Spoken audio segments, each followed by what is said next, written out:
Hello, everybody, and welcome to the Blue Thunderpod WWE Edition. I'm your host, Billy Sullivan. With me, as always, my mom's favorite podcast host, and il est très beau, Dave Linovich. Simplement du. Simplement du. Do you know what il est très beau means? Il est très beau? Yeah, No. he's very handsome. Damn right. Oui, oui. I looked that up on Google Translate right this second, so I don't speak French. I was doing Duolingo French for like 6 months, and I abandoned it. Did you give up when like Stuss dominated it in Spanish? No, it was before out that, of nowhere, like the biggest swerve in the history of my friendships. Yeah, all of a sudden speaks Spanish for an hour and a half, yeah. like quietly to himself just to prove a point. No, I stopped before that, but as I'm watching SmackDown and then Backlash, I'm like, man, do I wish I stuck with it for another 6 months because I could have been so a part of this show. I know 1, 2, 3, 4, 5, 6, 7, 8, 9, 10. I know, où avez-vous couché avec quoi? Je m'appelle Guillaume. I remember that's from 7th grade. Je m'appelle Billy. That's about the extent. Simplement du. So what do you want to talk about first in the week of WWE? Before we get into French territory, did you see what Ric Flair did? Oh yeah, baby. Yes, I did. And then I heard like today that he's threatening to sue. Like, no, what for what? Being a douchebag. He pitched a bitch that the restaurant manager or the cook. He was super shit-faced and being recorded. Yeah. It was taking too long in the bathroom, and he had already taken 20 pictures of people, and he lost his fucking mind. It's like, ma'am, does this guy get good press? I mean... For real. Like, when's the last good thing you heard Ric Flair get press for? Not a great guy, Dave. Just keeps proving me right. I love that they weren't even trying to kick him out. They were just telling him he was cut off, and he was still losing his shit. Like, after that Kill Tony thing, I'm like, oh, he can't. This is going to be the worst thing he ever did, right? Yeah. And like, he's Ric Flair in some fucking diner, like just belittling people trying to make rent. Using wrestling terms too, like the fucking waitress that has any idea what he's like. I put this restaurant over all the time. It's like, I don't know what the fuck put the restaurant over means. Yeah. Stop talking like you're talking to Bruno San Martino. You look at all the people that like. Just look at WWE. Like, Shawn Michaels runs NXT. Triple H runs WWE. And they both look up to this guy like he is Hercules carved out of granite himself. Like, how did he... Meanwhile, he's like a GJ's guy. Like he's like just... he has no redeeming positive qualities. Just come on, man. Still wants to do another retirement match. They said he had 2 heart attacks during his last one. He did. Which were visible. If you ever watch the match, it's like... it looks like a guy trying to wrestle through 2 heart attacks. Just... Mon Dieu. Sacre bleu. Ric Flair, sacre bleu. That's enough of that shit. And other good news.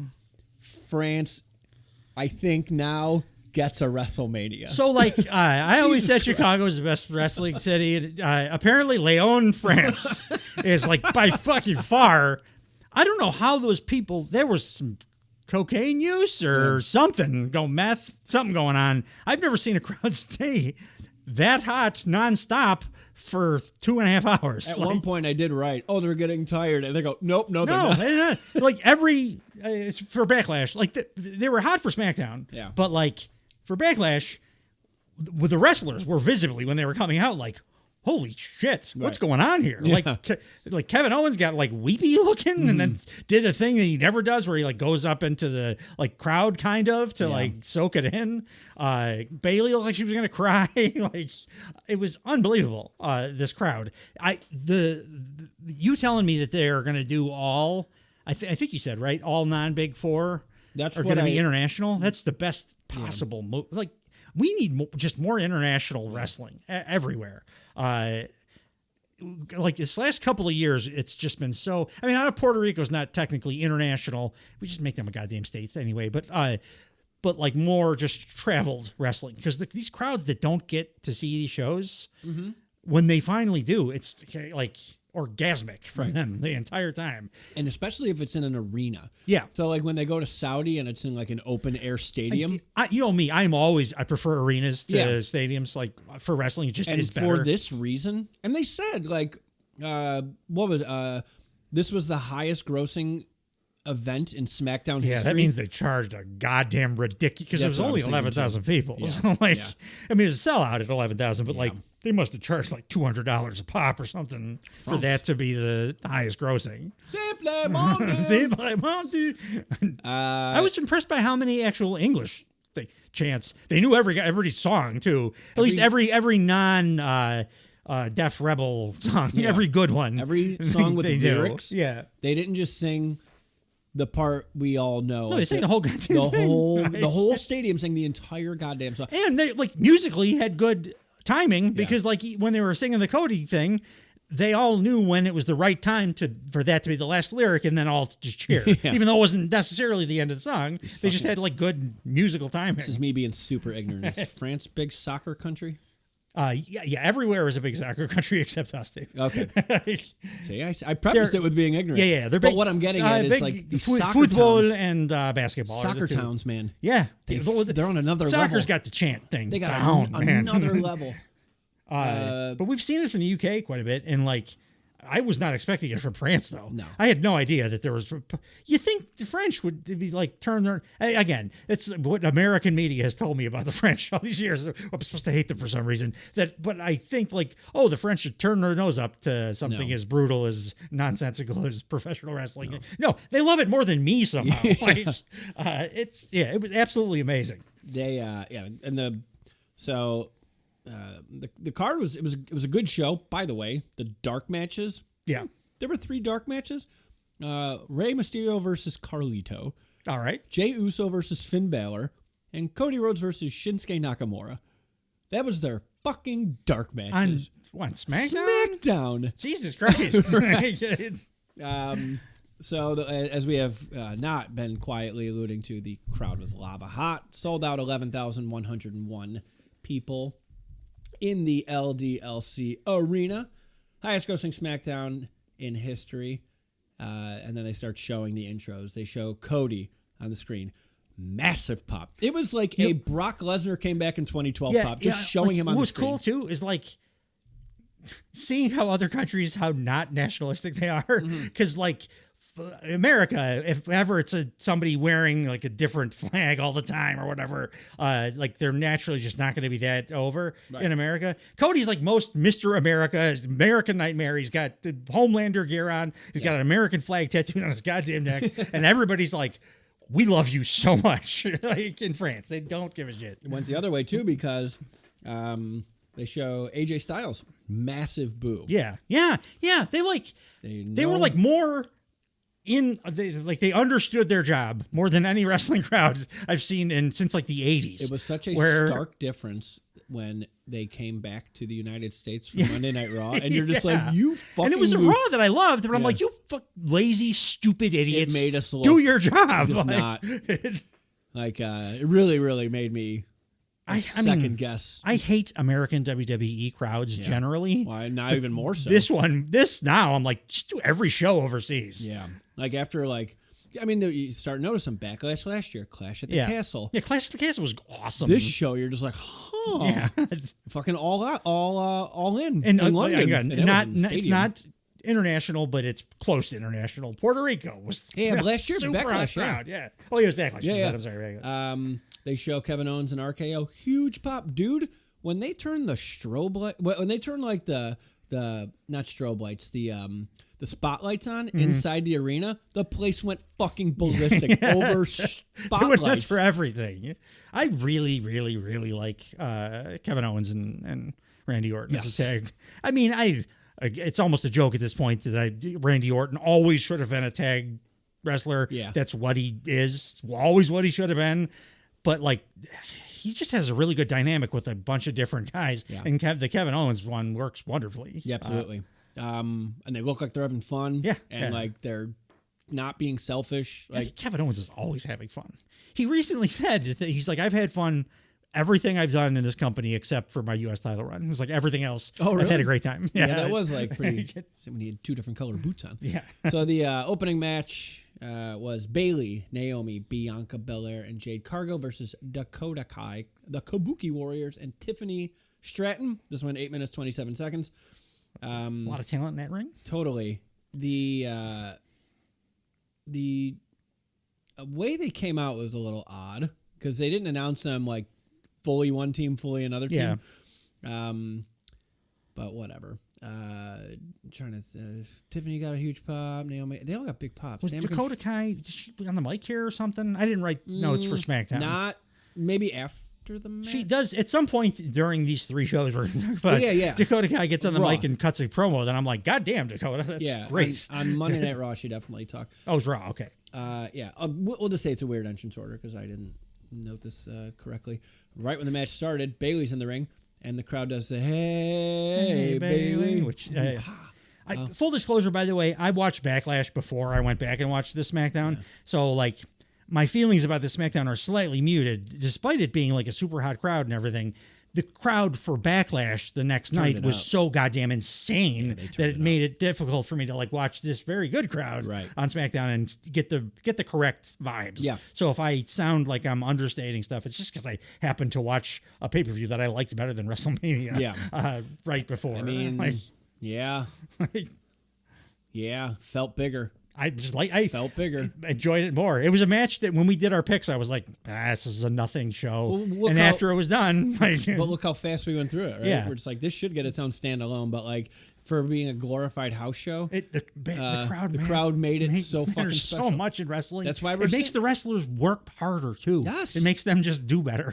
Like, that's why, like we talk about on the other episode, if you have not listened to Blue Thunderpod AEW edition, we do not talk about it this week. Check it out. It is dropping at the same time. Dropping at the same time. How couldn't give less of a fuck about the TV ratings because they're who cares? But like doesn't affect this. In the building matters. The crowd for this exact reason. Yeah. Right. So I wrote pay-per-view crowd. They all night they're doing the when they see a move coming. Bianca Belair gets tagged in, loud EST chants. They're reacting to literally every punch, move, kick, everything, and full like babyface heel. Like bad guy does it, even if it's like not a very like well put together heel. Boo! Yeah, dastardly son of a bitch. Like you couldn't, as a promoter, you could not ask for a crowd. It's like the whole stadium was going to the gallows after the show, and like there's like have fun. There were a ton of chants over the next 2 nights, as we have said. Simplement deux, which means only after every 2 count, the crowd would chant Simplement deux, and like immediately, it's like they had a conductor. Like they were always in perfect time. That means only 2. It was 1, 2, simplement deux. Yeah. 1, 2, simplement deux. Every like. I guess it's a catchphrase of the French guy, the commentators. Must be. Yeah. I mean, it's essentially what we get. The 1, 2, ooh. Simon Miller says the 1, 2, ooh, whenever it's as close. They were doing that, but theirs was like much more involved. Yeah. Like they did it, like you said, in total unison every time. Absolutely. Another chant was c'est pas gentil, which means that's not nice. Another chant was that's like the please be careful. That's good. C'est méchant. If you're French speaking and I'm butchering this, I apologize. That means that was mean. Agui Chero. That was mean. Oh, these are the 2 guys' last names of the French commentators. And then the one AJ Styles got was the il est vraiment phénoménal, la la la la. That's a song. So it means, so what they're chanting is he is truly phenomenal. It's a like famous song in France. He looks so goddamn confused. From 1997, and it's used sarcastically by soccer fans to mock a player that makes a stupid mistake. And the like Georgian flat earther was like, "What the fuck is going on?" And they sang it unironically for him because he was.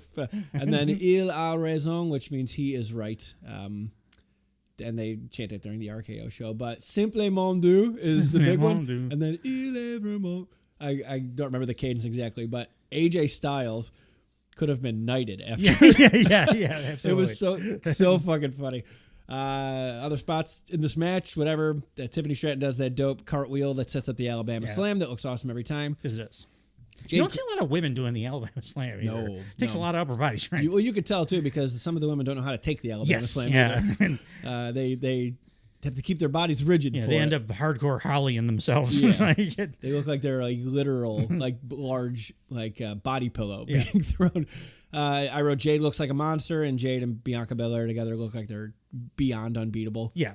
I like every time Jade does that. I mean, she was doing it even back in AEW, but when she does that transition where she catches her opponent and then flips her into the Jaded thing. Can't wait to talk about what she did on Backlash. Because Jesus Lord. Yeah. The finish saw Bianca and Jade did a dual dominator. And then Asuka did a missile dropkick. Evidently, Asuka's been working, according to my favorite wrestler in the world, Nia Jax. She's been working with like a badly torn ligament in her knee for like a long ass time. Not good that she's hurt. No, she's incredible. She's been. I couldn't tell at all. She's like Bryan Danielson. Like, let her rest. No idea. Homegirl needs a. Naomi does a bubble bomb. Tiffany Stratton does a double like front foot stomp, which looks brutal every time she does it. Bayley does a Bayley to belly onto Tiffany Stratton. Dakota Kai does a scorpion kick. And then Bianca Belair does a KOD onto Dakota Kai for the finish. I think I said it once before. I think Bianca Belair is going to go down as the best wrestler in women's wrestling history. It's definitely on the table. Yeah, like she's right there, man. She's the most physically talented I've ever seen. I think so. And I think once they give her a heel run and she gets really good on the mic. I've been calling for the heel thing for her for forever because that's the missing piece. That's the last thing. That's where she can get that's where she'll add those strikes, the big cracking and the elbow thing. And the character will be more than just I'm an athlete and here to win. Yeah. That's where she develops that, which she'll do because she does well at everything she tries. Yes. She'd be super awesome. That's why she's the EST. Yeah, she is the EST. Backstage, after the match, we have Kayla Braxton with Bianca and Jade. They're confident they're going to win the tag team titles tomorrow. Bianca's real tired of Damage Control. She's ready for it to be done. And she goes, Damage Control has been coming at me my entire career. She looks off camera, like she's glaring off camera, and then we realize Bayley is in the room. This is good. I love that they stuck with the Bayley thing. Terrific. Bayley's like been a babyface for a long time. Man. Change her music, though. It sucks. I hate it. It's really bad. And I love Bayley right now. When she looks at Bayley, the crowd pops. And Bianca's kind of getting in Bayley's face, and then Bayley walks off, and the crowd boos. This is A+ storytelling. Yep. It just makes so much sense.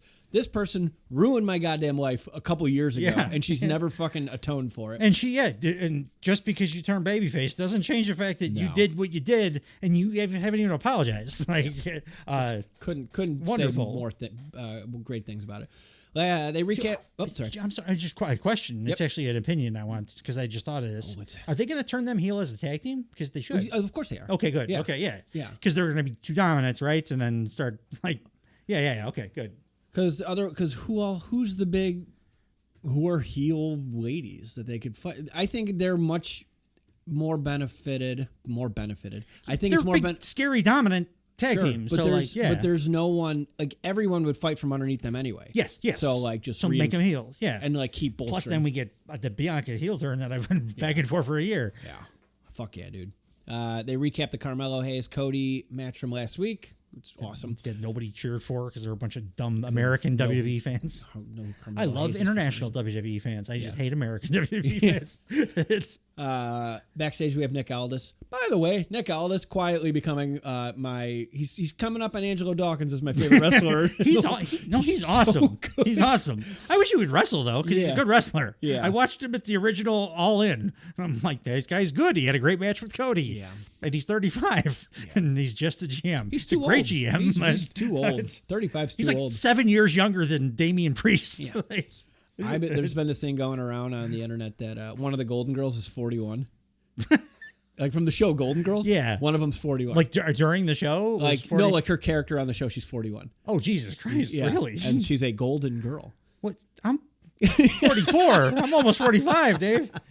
Sully, thank you for being a friend. What was Estelle, like, supposed to be like 50? I thought she was 95 years old. She's 28. She saw some shit.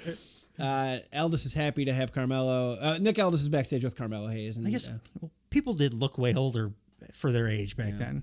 Hang on, I gotta know now. Golden Girls. Look at like ages. high school yearbooks from the 70s, and everybody looks like they're like 46. No, why did it say she's 41? Oh, you know what? She might have been lying. Because I hope so, because that makes me feel better. All right, well, every character She's in never the retired. Wasn't that the point of the show?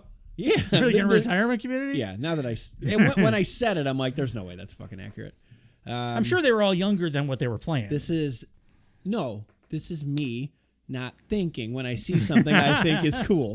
It's better to just say it out loud, though, on the air, because it makes for better. Yeah. And if you'd like an entire 30 minutes of that, you can tune into the AEW edition of the Thunderpod, where I word vomit and have to quietly repent. Nick Aldis is backstage with Carmelo Hayes, and Nick Aldis is happy to have him on SmackDown. Carmelo says, last week I almost beat Cody Rhodes. Your boy got motion right now. I need to keep that momentum going, so I'm declaring myself for the King of the Ring tournament. Your favorite wrestler. Do you know a sketch from TikTok? I do This not. is a very young person reference. I do not have TikTok. We advertise on TikTok. You should get TikTok. Yeah, that's what you're for. There's a very, very funny guy named Sketch. He plays like kind of a character. He does Twitch streams playing Madden, and I might have done better.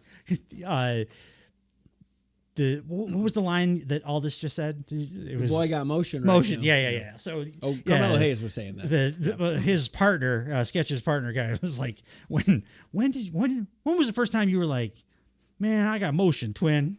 And Sketch, who's like, the character he's playing kind of seems like he might be on the spectrum or whatever, but he's not actually. He just is Burf. Yeah, love it. Well, actually, I'll show you some sketches. I appreciate that. No, I don't have TikTok. I downloaded TikTok for literally 6 minutes. I think it was. There's some good stand-up stuff on there. It doesn't turn off. That's my problem. Like I like it just auto scrolls to the next Yeah, thing. yeah. I'm like, it's built to addict you. I'm gonna get nothing done. Yeah. And I'm like, I have a lot on my plate as it is. So then Lashley walks in, predictably, because there's a unfactioned up black man on the roster. I just saw a door open. Lashley walks in, Lashley opened the door. Congratulates Carmelo Hayes on being drafted to SmackDown and on an impressive match against Cody last week. Says if there's anything you can do for Cody, Carmelo Hayes, just give him a call. Let him know. Carmelo says he'll be good, but he appreciates it. Lashley says it's not about the shots you shoot. It's about making those shots count. And last week, you lost. Did you see the huge upgrade, the injury-based upgrade that occurred specifically for you? Injury-based upgrade. For King of the Ring? Oh, yes. Lashley's not, so they replaced him with Angelo Dawkins. Yes. I was like, oh, yes. Somebody I don't care about at all with an awesome guy. Yes. Like, There's a big smile on my face. Subscribe to the Patreon to see my smile. Carmelo Hayes says, when's the last time you shot your shot, Bobby? And then he goes to walk off. Lashley stops him, and Lashley says, here's a piece of advice you can have for free. Be careful who you disrespect around here. And then Carmelo Hayes walks off. So Carmelo Hayes is the whole thing is kind of disrespecting everybody, right? It's like, what's that? Wrestling. Yes, you're fighting. You disrespect everybody. Yes. You're trying to beat them to unconsciousness, like basically. So. I mean, the concept of competition is disrespectful by nature. To some degree, yeah. It's like, oh, I don't believe that you're better than me. Well, you'll have a contest to decide otherwise. I mean, he is better than Bobby Lashley in every way. They will have an academic decathlon. Bobby Lashley chooses business ethics. New Catch Republic versus AOP. This went 9 minutes and 55 seconds. New Catch Republic got a huge pop, and I cannot wait until they're AEW Tag Team Champions. Good. Yeah, me too. Good match, though. I love AOP still. Yeah. The Final Testament, dude, I felt bad for these guys. Like, they got nothing from the crowd. For a crowd that cheered everything, they got... I spent the entire time watching this, like, basically tacking on to what you and I were talking about with Karen. Go back to Killer Cross, better name. To scale back your moveset to very few things, but make them high impact that are not that difficult to do. A power bomb, choke slam, whatever. Do like a side slam, something like that. Yeah. Big boots. Find one thing that looks good and impactful, and then just do all the other stuff. and you'll be over as hell. Yeah. That's all they got to do with that guy. But they still haven't. He has charisma out the fucking ears. Yeah, he does. He's got everything except he can't really wrestle. Yeah. But he's not that. I like you exaggerated that. He's not that bad a wrestler. No. It's that he just tries to wrestle in a way that he's not capable of. Right. He's definitely good enough to wrestle in like a big man way. Yeah. So just do that, and then people won't like shit on you for that part of it, and you can do everything else. He's a good actor. He's like got charisma. He can talk. He can talk at length. Like he does monologues, and he doesn't mess up at all. Right. He's intimidating. Yes. Like, just don't do Will Ospreay's moves. No. Like, you just can't. Most people can't. It's fine. That's why like, just scale it back. we have Ricochet. We don't need to do all that. But I Killer Cross though. I do like that better than Karrion Kross. Yeah.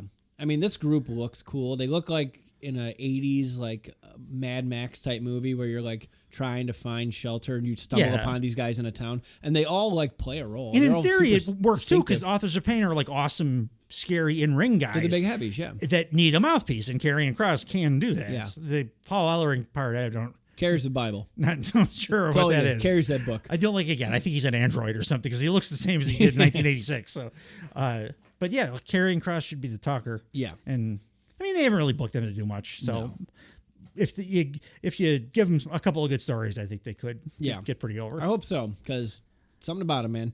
I also wrote Tyler Bate looks like a toddler with long hair. He does. Corey Graves calls him the big strong boy. Is that his nickname? I hope it is. Who is that guy? Tyler Bate is making me think of that dude. The British guy, was NXT and NXT UK. I think he might have been an NXT UK champ for a while. Super light, like pale skin and a mustache. Oh, Jack something. Yeah. And then he like quit. He had the umbrella. Yes. Yeah. And then after he left WWE, he like went on to become a bare knuckle boxer for like 2 years. He had a giant pirate ship tattoo on his chest. Yeah. Jack O something. Jack Gallagher? Jack Gallagher. They called him Gallagher, but yeah. Jack Gallagher. Thank you. That Tyler Bate reminds me of him. Kind of. Tyler Bate's a better wrestler, though. Tyler Bate's a better wrestler. And he did not smash watermelons on the way to the ring. Yeah, or do a bunch of like really awful. I saw him do stand-up at Bourbon Street right before he died. Gallagher. Really? Yeah. Oh, Gallagher. Like Gallagher. Not Jack Gallagher. Yeah, I was like, did Jack Gallagher? All I know is that he like beat up a bunch of women and went to prison. Oh, there you go. Did you saw real Gallagher? Because his brother continued. No, doing it wasn't Gallagher. I think too. with his blessing, right? No, that was ugly. Oh, I thought that was like a handoff thing. No, I think How was he? Was he good? No, no. He became a little right wingy in his time. Oh yeah, I love which is fine. You believe what you're going to believe in, but like if you're in the entertainment industry, usually it's not a great. I also I don't mind right wing comedy, but like I was expecting to see him paint a flag with different foods from a region and then smash shit with paper plates, and he's just doing like straight up like, oh, this is talking about trans bathrooms and shit. It caught me. Hit a watermelon, you dumbass. So, it's like if I went to a WWE thing and there's why are they doing Great British Baking Show? Like this is a different form of entertainment that I wasn't expecting. But match was good. AOP they do a very cool thing where they do a Death Valley Driver just into the corner. Yeah. It's like an assisted, like... What a crazy bunch of moves we got out of the WWE universe, these 3 shows. Yeah. Oh, and then some. That's a burning hammer at one point. We'll get there. Like Tetsu Kobashi's doing shit in WWE all of a sudden. Akam picks up Tyler Bate with a 2-handed chokeslam, and he throws him up, and then Tyler Bate just super smooth drop kick on the way back down. Yeah. These guys had a great chemistry. Yeah. AOP with smaller... I mean, we saw it with DIY a bunch of times. Yeah. Way back when. They always have good chemistry with like smaller dudes. Yeah, those triple threats that they had with them in FTR. The finish saw Tyler Bate do a Topa Suicida onto Akam. He gets up and he runs toward Karrion Kross, and Karrion Kross does like an F5 throw, which, fine. Yeah. Pete Dunne runs to the ropes to do a dive, and he hesitates, and Karrion Kross sees him, and he yells, come on. Pete Dunne dives anyway, and it works somehow. I don't know why. Pete Dunne rolls back into the ring. He gets hit with an Uranagi, and then that sit-down powerbomb neckbreaker finish that AOP does for the finish looks great. So I like all their like tag moves. They're in tandem moves. The Super Collider's the best one. It's great. Powerbomb where they hit each... the smush together and then powerbomb. It's the coolest looking one. Next, we had the Bloodline, Kevin Owens, Randy Orton recap from last week. And then it goes to Nick Aldis backstage with Paul Heyman. And then they talked for a while. Paul Heyman says, "You get my memo?" Nick Aldis says, "I did. Request denied. You want me to pull Randy Orton and Kevin Owens out of the tag team match tomorrow night at Backlash? Why? Why would I do that?" Paul Heyman says, "I don't know. For the sake of Kevin Owens, for the sake of Randy Orton, for the sake of SmackDown. You know what?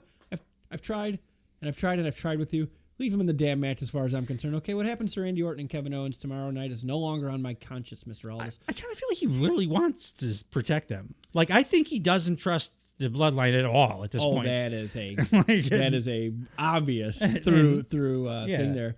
What happens to Randy Orton and Kevin Owens tomorrow night is on your conscience. Good night. Heyman walks off. Nick Aldis says, "Is that by the orders of the tribal chief?"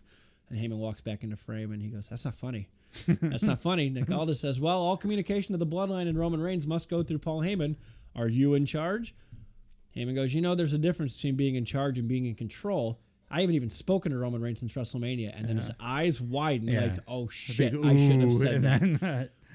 Nick Aldis says, "I'm sorry, what did you just say? You haven't spoken to Roman Reigns since WrestleMania?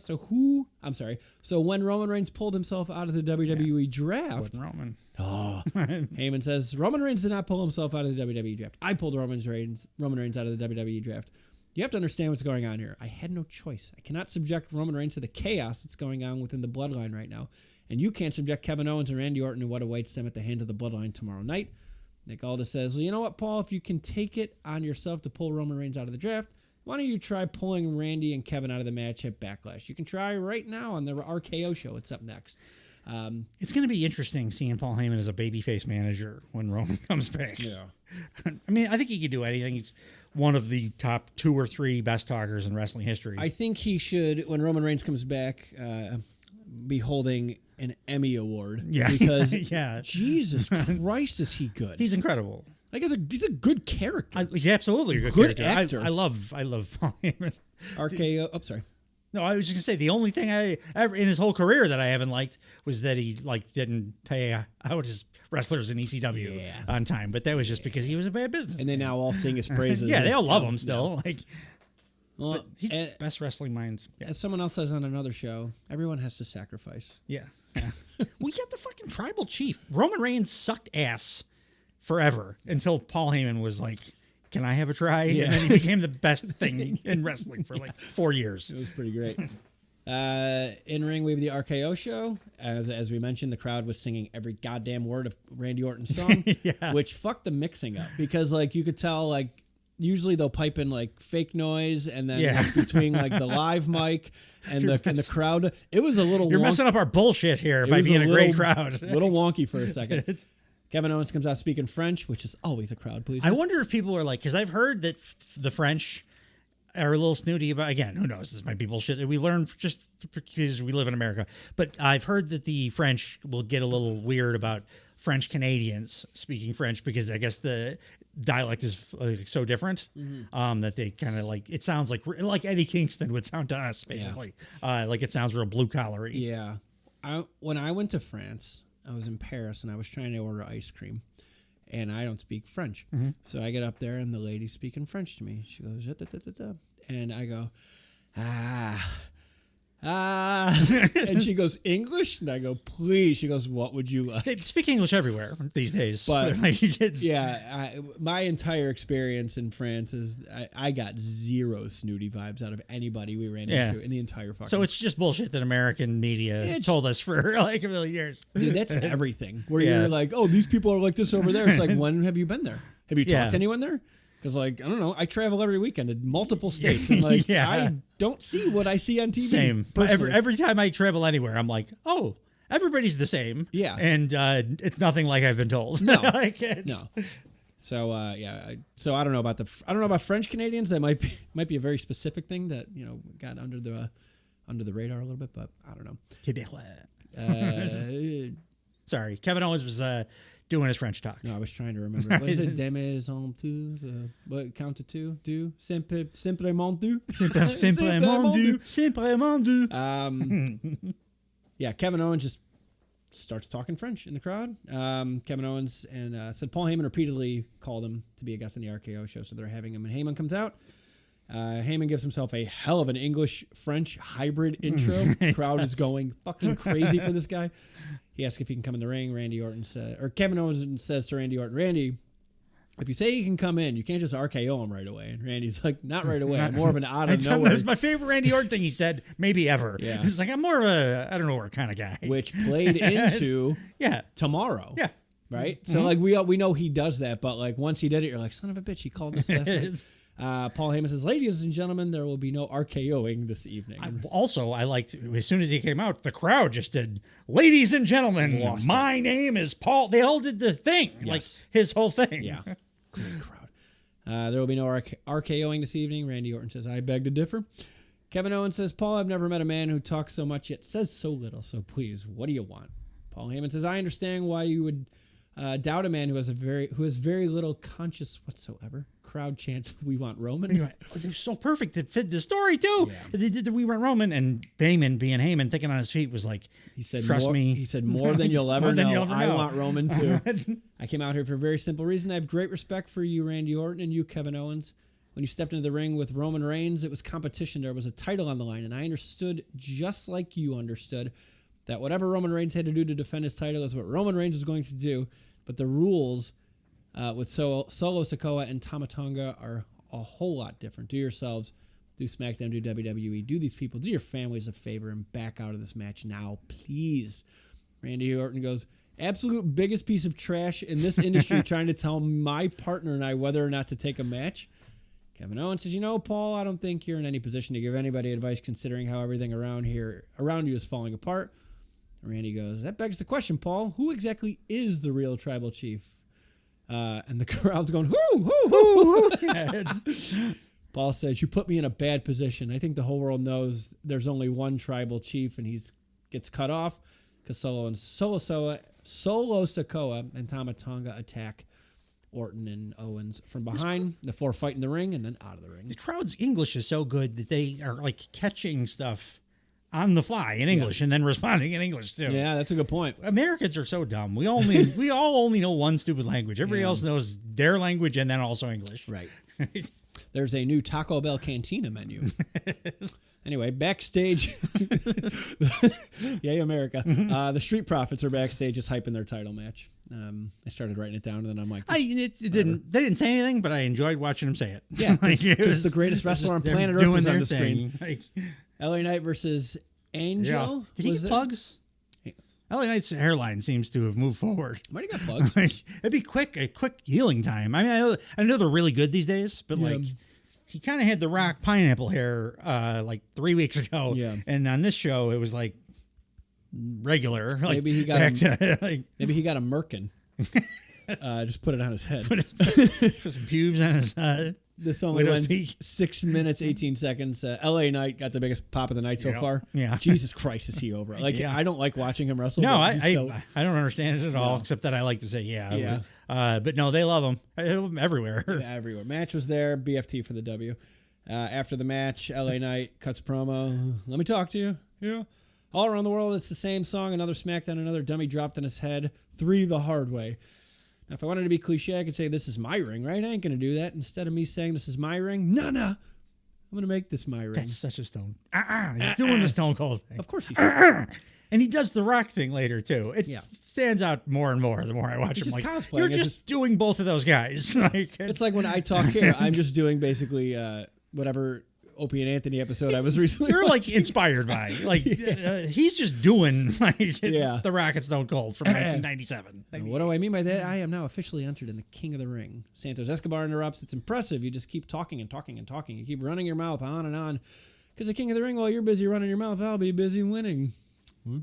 Okay. I don't care about this, but I'm glad at least that it's like a Latino guy's like feuding with a not different Latino race guy? person. Yeah. LA Knight said, you said maybe I talk too much. Should I keep talking, Leon? They go nuts. That's about what I thought. I'd be Because like, no, LA Knights. no, we are done. That is enough for you. Bring out CM Punk or something. That's about what I thought, because for you, when I stop talking, that's the time you get stomped out and you'll be laying there thinking to yourself, my God, what was I just doing? I know whose game this is. And before anyone here tells you, you'll think to yourself, and you'll hear the whole damn world with everybody saying, LA Knight. Yeah. I do like that his one with everybody saying, like, it's just a good, stupid wrestling catchphrase. Everything else I can do without. Give Karrion Kross LA Knight's moveset. I bet he could do it better than LA Knight. And it's all easy stuff. Yeah, just not the BFT or when he runs to the top rope and like half the every time he falls does off. every time he does the run to the top rope, it's like a coin flip. That was good. I get it. Like, he's not my cup of tea, but LA Knight is. He's over. He's massively over. So they recap Carlito being revealed as the attacker from last week. He attacked Dragon Lee. So backstage we're with Byron Saxton and Carlito, basically saying why. Carlito sucks as a promo because he goes, Carlito been away from the WWE for many, many years, and all I wanted was another WrestleMania moment with my family, the LWO. Another implies I was one. Yeah, I feel like he was good when I watched him a million years ago. He used to be a good promo. Okay, it wasn't just me imagining it. No, He that's what got him over. Yeah, his character. He used to I thought he was like so good that it was more subtle than like. I remember thinking, oh man, he's actually doing some like deeper stuff where he's like saying one thing, but you can tell that he really means a different thing. Yeah. Like real acting kind of stuff. And now he just it's nonsense. I could barely hear him. It's like garbage. he didn't even know how to project his voice. Yeah.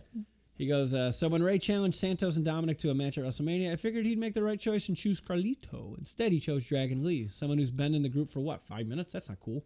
So Carlito took matters into his own hands. It wasn't personal. Dragon Lee was just in the way, and the whole plan would have worked if it, and then Dragon Lee attacks him, and they do a pull apart. So these two are going to be feuding for a hot minute. Cool. That's not cool. Yeah. I want Dragon Lee to feud with. Can we give him Karrion Kross? Oh, yeah, you know what? That'd be a nice way to shine up Karrion Kross a little bit. I bet Dragon Lee can do a lot for him in the ring. So, do that. Yeah, good. Well, when we conclude the podcast, we put a pen to paper letter in the mail directed to WWE Creative. We have yet to hear a response. They have taken some of our ideas, I will say. I did make a note somewhere here, like so and so listens to the pod because they changed them. WWE Tag Team titles are up next. Street Profits versus A-Town Down Under, 7 minutes and 29 seconds. Street Profits went through the crowd like old times. How's Montez Ford not a fucking single star yet? I don't know. This guy. I don't know why they just haven't pulled the trigger on him. Like, he was over. Amazing. He's incredible in the ring. He, excuse me. Yeah, he can do any. He's as natural at the like high spot stuff as Logan Paul is. Yeah. He's super charismatic. Yeah. He can talk. He's good looking. I don't know. Both those guys should be big single stars. I agree. If you wanted to keep them a tag team, they should be like a super dominant tag team. Yeah. But they could both be big time single stars. They're both so fucking good. A long time ago. Yeah. Too. Like I don't know what they're shit get off the pot with this one. I don't get it. Maybe like let them usurp Bobby Lashley as the leader of the group or something like that. Yeah. Something. I don't care about that though. They've teased the breakup with them 4 different times too over the last 3 years. Let's notch him up slightly. That's it. Notch him up slightly. Let him feud with Karrion Kross. It's like every good wrestler put him with Karrion Kross to make Karrion Kross look like he can wrestle. Montez Ford. All right, what was one spot? Oh, Montez Ford does a legit ass rock bottom to Austin Theory, and then Angelo Dawkins does a swanton, and they call it a rock bottom. They Lion Salt on Raw this week too. Oh, yeah. I love it when they don't pretend. Montez Ford is also like 6'6" or something. Like he does all this shit, and I'm exaggerating there, but he's like a big, giant, tall guy who does all these. I will say, like in real life, like 6'3", probably 6'1". No way. Montez Ford 6'1". Really? Yep. Doesn't he look super tall on TV? Yeah. Well, how tall is Angelo Dawkins? Angelo Dawkins is 6'5". Wait. How's it? Why did they not look ridiculous? Bobby then? Lashley is 6'3". Bianca Belair is 5'7". But yeah, I get. Well, here if they're standing next to each other, Is he way bigger? Yeah, that doesn't look like 6'1" to 6'5" though. Yeah. Somebody's lying. The internet doesn't lie. It would be the first time there's ever been a fib on the internet. Then we would call it the Fibbernet. Boo. The finish line. We should call it the Fibbernet. Angelo Dawkins rolls up Austin Theory, and then Grayson Waller hits his flatliner on Angelo Dawkins for the W. So cool. They had to. I mean, they had to keep the titles on these guys. They're fine, like doing everything but wrestling. Yeah. In ring, we had AJ Styles and Cody Rhodes. Very happy to see AJ back to his AJ body. Yeah. His theme starts with "You don't want none." Why? Who cares? Why? We don't want none. Just get back to what we like. Yeah. Nobody's happy with that. This isn't even. It doesn't have to. Like, that's a heel enough. That song could go either way anyway. Yeah. Like, I mean, he was a heel. He did both. Yes, exactly. When he came into the You company, could just be a badass heel. You don't want none. No. Yeah. Everyone's singing. It's like Mark Henry. Somebody go get the ass kicked. Yeah. It's the same thing basically. He was a heel for most of the time he was doing that. Somebody gonna get their lip split. Everyone knows the words Cody's song. No surprise. And then Cody asks what they want to talk about in French. He just says, "Hey Cody, I don't care what they want to talk about. You're in the ring with the phenomenal AJ Styles." And then, hang on, how does it go again? He should have asked, "Hey, and then they go, hey AJ." Or something like that. But Cody man, should have said, "AJ, when we flew to France from America, what route did we take since the Earth is flat?" Oh man, yeah. And then he goes, "It's almost like you're not focused, Cody. You're focused on all this and not what you should be focused on." I've never felt like they were trying to like bleed a stone more lately. Cody, if you're looking for my full focus, my full attention, AJ, you absolutely have it. From one Georgia boy to another, from one Dogs fan to another. Come on, my man. I broke into the business in the state of Georgia. Of course, I grew up watching you. AJ goes, "I don't need that crap. I don't need that I was your hero I looked up to. I may be older than you, but I'm still in my prime." Cody says, "AJ, who's saying otherwise?" AJ says, "You don't have to. We knew what you meant. We know here. Here's the problem with you, Cody. We were never on the same path. You had the path laid out for you because everyone wanted the son of the American dream, Dusty Rhodes, including WWE, and they welcomed you with pretty. I know heels are like lie and say wrong stuff. That's so far from like Cody. Literally went and was an independent wrestler because they were not giving him an opportunity, and then he made his own company. Like that's a little too far. He gets there. Afield. Yeah. No, I know. Yeah. Just the stream of consciousness as he's saying it. I'm like, that's bad writing. don't say that. It's an AJ Styles promo. Yeah, that's true. He's not a terrific promo. He says, "You loved it here, Cody, until things didn't work out, until things got a little rough and you couldn't handle it, if you know what I mean." And then he does the Stardust gesture with his palms facing outward. Which I love Cody during the match. Throws it right back at him. And then you left. You packed your bags and you left. Your decision. One I never got to make because I was kept out of the WWE for years. And when I finally got here, I wasn't welcome with open arms like you. I had to prove myself in WWE. No, you didn't. I had to make my way to the top, and I did it all by myself. Huge applause. He didn't have to prove shit. He came in with one of the biggest giant pops. They screwed up the camera work, but absolutely. We knew who the fuck he was forever. He's AJ Styles. Unlike you, who had Hall of Famers and legends watching your back at WrestleMania so you could finish your story. I liked that line a lot. Yeah. That was like, good job. By the way, I'm such a Cody mark. I was a Stardust fan. I actually liked that. I was like, they gave him kind of shitty thing, but he made it work. Yeah. I really still believe that he kind of made it work. Yeah. He did a different thing than Goldust. And I mean, he just showed up to work and parted his hair. Like, you did a nice job. That's great. A bunch of guys I beat. Oh, he goes, unlike you, I did it all by myself. Unlike you, who had a bunch of Hall of Famers and legends watching your back at WrestleMania so you could finish your story. That's great. A bunch of guys I've beaten before. I beat them all the same way I'm going to beat you tomorrow night at Backlash. You see, I'm going to find my way to the top again and remind you and everyone else that I am phenomenal. Or whatever it is. Cody Rhodes says, "Who are you trying to convince?" "Certainly not me. I said last week you were a future first ballot Hall of Famer. I also said you were the modern day excellence of execution." He's got to cut that shit out too. Yeah. Your reputation. It's not the right kind of wrestler to say that too. No. Bret Hart was a technical wrestler. He's Deeb. Deeb is the closest thing. That's better. I said last week you were a future first ballot Hall of Famer. I also said you were the modern. I already said that. Your reputation is unmatched, but do not disparage my accomplishments in an effort to build yourself up. Every sacrifice I made, every mistake I endured, and there are many to stand here as a WWE champion. And our very first title defense happens to be our very first match. He ended racism. I mean, that was nice. With Anthony Ogogo. Boo. Commentary called it a dream match, but you are and forever will be phenomenal. And then the crowd sings, Eli, or whatever. You know when Cody's last clean pinfall loss was?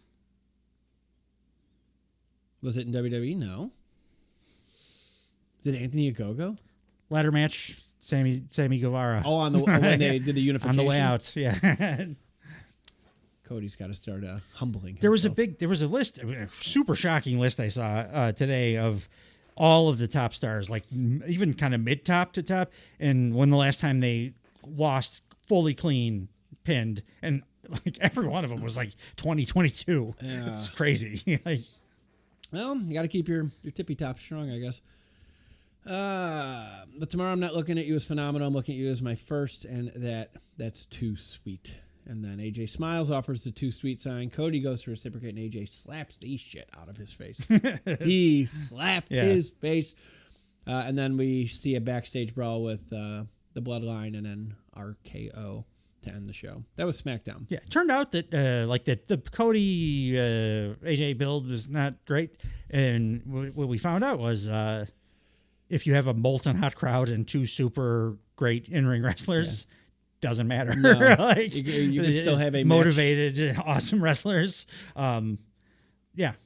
I swear to God, this week of WWE television was booked for me, for AEW fans. I mean, it was just like, it's nonsense. Doesn't matter because the crowd's going to go nuts and it's going to be great match. The guys are going to like leave it all on the line, and then we're going to do like fucking brainbusters through chairs and shit. Yeah. Whenever something like that lines up for me, I always check my blood pressure. I'm like, am I on the way out? It's like the universe rewarding me before I pass through the pearly gates. May 4th. WWE Backlash, same building, Lyon, France. It showed... Hottest crowd ever? They showed photos of people's Apple Watches from SmackDown that there were decibel level alerts. There was a bunch of alerts going around. Peaking smartwatches because it was so loud. Like, watch, be careful, you need ear protection because and that was you're going to damage yourself. Which sounded like dog shit compared to... Backlash. Was... Oh my God. I've never seen Kevin Owens like break character the way that he did when he first came out because he opened the show, I think, right? He certainly did. And the crowd went so goddamn apeshit. I mean, this is my favorite WWE wrestler by far. So I'm like, yeah, it is a good nuts for him. But I'm like, I've never seen anybody go nuts like that for Kevin Owens. Like, and he was like, what the fuck is going on here? Like, it was awesome. It was awesome. Like Randy Orton, it's been more in the business for a million years, was like, what the fuck is going on here? They got a lot of that. Like, good for them. Because for as hard as they work. Yeah. And they're around us. It's like making me like dislike my own people. It's like, I know, lazy fucking Americans. Hate, I hate all WWE American fans and like 2/3 of AEW American fans. I'm like, go participate. You're buying a ticket to a wrestling show. Participate. It's part of the thing. You ever been to a dead crowd wrestling show? A couple times. It's not fun. No, I like. 20 teens Raw with Nick a couple times. Yeah. Where like I watched Kevin Owens wrestle a phenomenal match to absolute silence. Like it sucked so bad. I got so pissed at everybody. However, this is making me like 100% real. Next time they do one of these, I kind of want to go. I want to go like overseas. Yeah. Me too. Like I'm really considering this fucking Germany show. I probably couldn't pull that off. But like Puerto Rico. I know it's not overseas, but that would make it easier. So like a little bit cheaper. I would love to do that. I've been wanting to go see like a CMLL or a AAA in Mexico, but like Puerto Rico would be a lot easier because you don't have to do passport stuff or whatever. Right. I want to be a part of it. It's like I want to go see like a Dominican baseball game because I've seen them on TV and I'm like, that looks way better than we have here. Yeah. Like this, I would die to be. That crowd looked like they were having so much fun in Lyon, France. So if it's a baseball thing and a soccer thing, like, what's missing here? Why can't we get into shit like they get into shit? Because we're all crabby ass people that like want to hate each other all the time. They clearly are like, we're all going there to party together. So let's do a thing together. It's the individualistic culture in America compared to a collectivist culture, which is much more the case in most other countries. They get together to do the stuff, sing songs and all that kind of stuff. Dude, I was overseas in Norway one time, and we were recording something, and the engineer's like, hey, by the way, today, like, noon, we're done. I go, why? He's like, you'll see. And like we finished at noon, and it was like the rapture happened, and everybody just vanished. There was nobody because Norway was playing Sweden in soccer or something like that. And they're like, you guys don't get it. And I'm like, no, we certainly don't. When we were in Italy, we were in Rome, and there was a big like a World Cup, one of the Italian teams, or maybe it was a Premier League even, like big Italian teams playing, and everybody was like, you want to see something, go out into the street at this hour or whatever. And it was just like in the square of the town, and there was like 200,000 people all singing this song. That's, I guess, that was the song of the team Seven that was Nation playing. Army, like all singing it in unison. Just like in the middle of like what would be Times Square or whatever, right? Because there happened to be a match that day. It's so appealing. I want to go see that. It's such an appealing notion. The opening of the show, they got "we" chants instantly, so that's like their yes. We. They're just showing shots around Lyon, France, and the place is like fucking crazy. Like, I was audibly like, they went nuts for everything, dude. I get real like. Good crowds do something to me where like I choke up. Yeah, me too. I was like welling up for this. I was like, man, that goosebump shit where I'm just like, this is fucking up. They're having such a great time together. It does something to me. I don't know what it was. Well, because we are lifelong pro wrestling enthusiasts too. So to see a group of people come together and like enjoy it all at once, the way that we have for like all of the years. Yeah. And we don't get to see very often in America. Like Chicago, Philly, it's close, but like that's the closest to get. And like to see that, it's like a personification of the feelings that we've had about wrestling for all these years. Like, that too. If I see a fucking big crowd of any kind, sure, like a giant concert or whatever, all singing a song together. It's moving. It's always moving. Yeah, like it's I don't know what it is, but it's so I was getting that watching literally. In the most basic terms, they're showing shots of shit in their own town, and they're losing their mind like they just said they're getting the Olympics. Yeah. Cody walks in, massive pop. AJ walking in, huge boo. Jade and Bianca walk in, huge pop. Damage Control walk in, huge boo. Damian Priest, loud, but like a mix, right? Jey Uso walks in. It is appropriate that he got the only not great reaction. Jey Uso gets just loud yeet chants.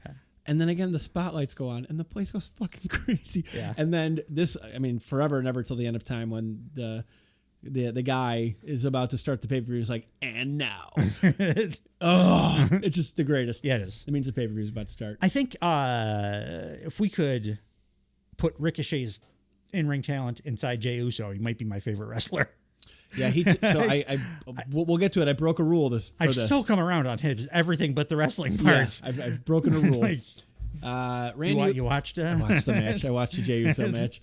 Randy Orton and Kevin Owens versus Solo Sikoa and Tama Tonga. This went 19 minutes 25 seconds of people screaming the entire goddamn time. The entire time. Kevin Owens comes out, multiple massive pops, and they're chanting KO and Kevin louder than his music. Yeah.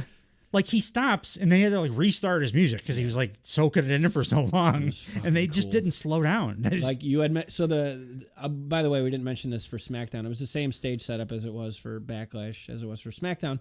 They had it like not centered, so when they came out, they walked straight and then they kind of veered to the left, kind of what they do at like the Royal Rumble sometimes. Yeah. I like all these every time they do one of these like unconventional. They should do that every show. I think Puerto Rico did it too. Like that, I like just put the screen in a weird spot, and that's what they did here. Once they centered to the ring, so after they made that like slight left, and the cameraman showing them, there's a gigantic screen behind them that you like couldn't see in the first shot.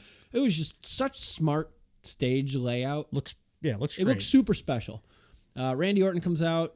Randy Orton's pop wasn't like they were happy. It was he was a surprise entrant in the Royal Rumble. Yeah. Like, oh my God, it's Randy. He was on the. It had a different. Books. He was advertised. Yeah, and the crowd singing every fucking word and chanting, and they're like chanting along with the names being announced by the ring announcer. And like you said, Randy Orton's seen it all. You don't get too many like earnest reactions from him of surprise. And he was like, dude, when he did he got up a couple times and did his pose. Yeah. And they panned out to what the whole crowd did his pose with him. Everybody did. This is like okay, when you're fantasy booking something like in your shower, yes, like that's the reaction that I'm telling you, I like this show better than WrestleMania. Yeah. Like because of the crowd. Yeah. Nothing crazy like I mean, it was a house show. It was like there were glorified house show. There was a spot in this match that was like incredible, one of my favorite spots of the year. Get there. But like mostly, it was just a well worked show. And if it was anywhere in America, I would have been like, pretty good show. Yeah. But as it stands in Lyon, my favorite show of the year. Absolutely. At least for WWE. For now. The Bloodline comes out and gets a near John Cena Money in the Bank 2011 level boo reaction. And then We Want Roman chants are louder than their music. Yeah. So the match was a brawl. The four face off. They go face to face. The bell hasn't rung yet, and they're fucking beating each other up. All four of them go outside. And again, the crowd's reaction to really laying it in too, like this, just the raw parts. Oh yeah, I'm big. Like I'll just say this now, so I don't have to say it later. They all beat the shit out of each other. Yeah. This was a super stiff little contest. Crowd reacted to every single thing they do. The refs and the agents are trying to pull them apart because the match hasn't technically started yet. Kevin Owens stuns two security guards, which further merits diminishes the merit of being a professional wrestling security guard. They just don't care about these people. Nick Aldis comes out and demands that everybody stops. And he says, you want to disregard the rules? You want to stun referees? You want to stun security? As they say in France, lâchez-vous. I think I'm saying that right, which means do whatever you want. And the crowd go, oh, fucking nuts. Yeah. Because just do whatever you want. And I was like, oh, somebody's going to pull a knife out and stab another guy. Because this match is now no disqualification, no count out. It's a street fight. Referee ring the damn bell. And the crowd, again, it's hard to understand like that they go nuts for stuff because they are just in a constant state of going nuts. And then when something like that happens, they go more nuts. Somehow more nuts. Like I can't even describe it, but their reactions did not historically suit the information they were reacting to. But it really should. We're just like we as fans are desensitized to this amazing shit that these people do, like week to week. And wrestling's goddamn amazing. Yeah, and we should all react like this to all these crazy things. But we just. We're spoiled, and we get these shows a zillion times a year. Yeah. And well, for as much as I don't think the Attitude Era held up, the crowd, I think, it was the best, massive part of the part success of it. Was the crowd. Was us. We were there. We were we were the Attitude Era. So Randy Orton and Solo Sikoa are fighting in the crowd. Owens and Tama Tonga, they're fighting by the Prime display. Kevin Owens knocks over the Prime display and whacks Tama Tonga in the face with like one of the shelves on there. And then they do like a split screen view so we could see where both of them are fighting. There's one point where Kevin Owens is running on his side of the screen, and you see him enter the screen of the other. It was like Super Mario World or something. I thought a Portal. Like when you're going through on Portal, you could see your feet on the other. It was fucking cool. Randy Orton goes looking for Tama Tonga ringside, but Kevin Owens is getting tag team. He can't find Tama Tonga because Tama Tonga is helping Solo Sikoa beat up Kevin Owens. Kevin Owens gets Tama Tonga over the guardrail. He does a frog splash off the guardrail. And then Randy Orton teases one, and then he steps down, and he gets a big shit-eating grin on his face, and there was an applause break from the crowd, like a glove clap. Pay-per-view Kevin Owens, it might be the most underrated thing in pro wrestling. Yeah. That dude, like, he just puts it all on the line every time there's a pay-per-view. Yeah, he's fun. He's like Buck's pay-per-view. He's I guess they came up together. So like, cut from the same cloth. Yeah. As long as he never licks a shoe, I'm never gonna get that image out of my head. Randy Orton does 2 back suplexes onto both the French and English announce tables, which was pretty. And, Kevin Owens DDT Solo Sikoa onto the ring steps. Just like I'm saying it in passing because there's a lot to get to. There's like full DDT him onto steel. Like it is nothing looks light. No, this it looked match. like the Kenny Omega Will Ospreay one. Like that much impact the DDT onto the. I can't think of that. It was from the first match in Japan. Oh, that's why I didn't see it. Randy Orton both of them get a trash can and a lid, and they just these shots look so fucking brutal. Yeah. Oh Jesus! Oh, Neidhart on him. The Neidhart alarm. And then they find a kendo stick, and they just start teeing off. They get another garbage can. There's ECW chants. Yeah, I love that popped me harder than anything else. Like, yeah, the French are chanting ECW right now. Owens gets behind the announce table and asking the cameraman if he's getting a good shot. Like he's just fucking having fun. He gets a table, places, and the place goes crazy when he gets a table. And then there's "We" chants, and then they do the Seven Nation Army chant. Chant get another table too. I think it's coming. Yeah. Oh, okay. I'm sorry. No, you're fine. At one point, Kevin Owens does an apron frog splash on Tama Tonga through the table. Yeah. Solo Sikoa does a Samoan drop. So they're in the ring. Solo Sikoa and Randy Orton. He does a Samoan drop on Randy Orton through a table in the ring. Yeah. Kevin Owens gets in the ring and he's just teeing off. He goes for a stunner. Solo reverses it into a clothesline. And there's massive boos. This turns the tide. Just slows down Team RKO for a while. And then they're mauling KO. And Tama Tonga lays his shit in, dude. I'm telling you, like, I watched the man I in want Japan. to know what you and saw. It's not very good. Because Japan, everybody lays it in. And he just didn't that much. Is that because every time he comes up, you have this, like, trauma response. No, like I'm it's, at this point I'm like just it's pleasant. I'm pleasant surprised, and I'm not surprised anymore. Yeah, but he didn't wrestle like this, and right. and New Japan, like in New Japan, everybody wrestles like this because it's all like hard. So it's muted when. But for him, but I see what you're saying. So he's picked less it up, like when he came to America, which is weird, but it's awesome. Yeah. Like I mean, he looks great. I'm glad. It's a lot more fun for me to watch. Yeah, like he was boring in Japan, and he's great here. He looks like a problem. Yeah, like, absolutely. Really, goddamn. Like I said, problem. it makes Solo look like a little bitch kind of to me. Like there's actually concern about that with the new guy coming in. Yeah, well, because both of them look like. No, there's another new guy coming in. I forget his name. He's another Samoan. They're bringing a fucking fourth one in. I'm thinking of over Samoan. Coincidentally, though, there will be no Samoa Joe in the Samoa faction. There will be a Tamina, though. So Tama Tonga's Yoko Ono of the Bloodline. Tama Tonga, that would be like she'll be like the Jeff Goldblum computer virus in Independence Day. Like she'll destroy them from the inside. Yeah. Tama Tonga's mauling Kevin Owens, and it looks fucking awesome. And there's asshole chants from the crowd. Solo Sikoa hits Kevin Owens with a kendo stick. They start chanting Owens. They're chanting they're rallying the shit out of the faces, which is every time they get hit. Yeah, they're doing what you're participating like you're supposed to. After the hip attack to Kevin Owens, we want Roman chants. Tama Tonga beats the shit out of Kevin Owens with a trash can lid. Yeah. Like he's swinging it and not caring that there's a rim on it. It was Owens does this sometimes, but it was clearly I want this to look good. Don't worry about hurting me. Yeah. Lay it in as hard as you can. And he did. I mean, he was going to return the favor. Absolutely. Times 1,000. Tama Tonga gets a table, sets it up in the corner of the ring. Kevin Owens throws Tama Tonga out of the ring. Kevin Owens throws Solo Sikoa through the table in the ring. Huge pop. Tama Tonga clotheslines. And Kevin Owens, and then he gets a big boo chant. And then there's a bunch of Randy chants because Randy has been sleeping for a second. Yeah. Tama Tonga gets a chair. He's teasing, hitting Kevin Owens. And then you see the cameraman just kind of angled differently. And Randy Orton's kneeling behind him. And the crowd reacts like Hogan is about to slam Andre the Giant. They are losing their fucking mind. Yeah, it's Macho and Miss Elizabeth coming back together after their retirement match. It's unreal. And all he's doing is kneeling. He's kneeling. Tama Tonga turns around, they face off, and then Randy Orton does his 5 moves of doom. Clothesline, power slam, draping DDT, RKO. Solo Sikoa interrupts. Orton gets thrown out of the ring. Solo cleans off an announce table. There's a Solo sucks chant, I think. That's what I got out of it.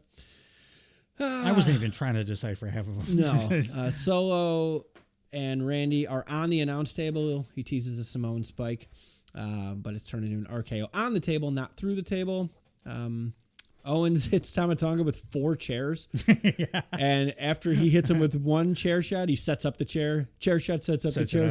In the ring. So Orton and Solo Sikoa are outside the ring. They're out after that RKO. Tama Tonga's just getting lit the fuck up, which there ends up being 6 chair shots in total. And then he lays Tama Tonga onto 4 chairs. So the last chair got three shots, making it 6 all day. Kevin Owens is teasing a frog splash. Tama Tonga gets up to stop him.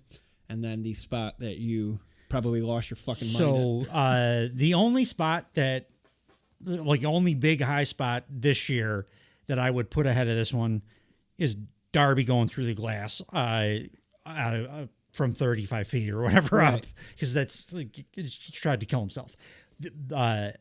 This was absolutely insane and pulled off flawlessly, too. Owens is like, you know, on the top turnbuckle facing towards the ring. Tonga is like facing him. Looks like Tonga is going to do a like turn around, do a superplex.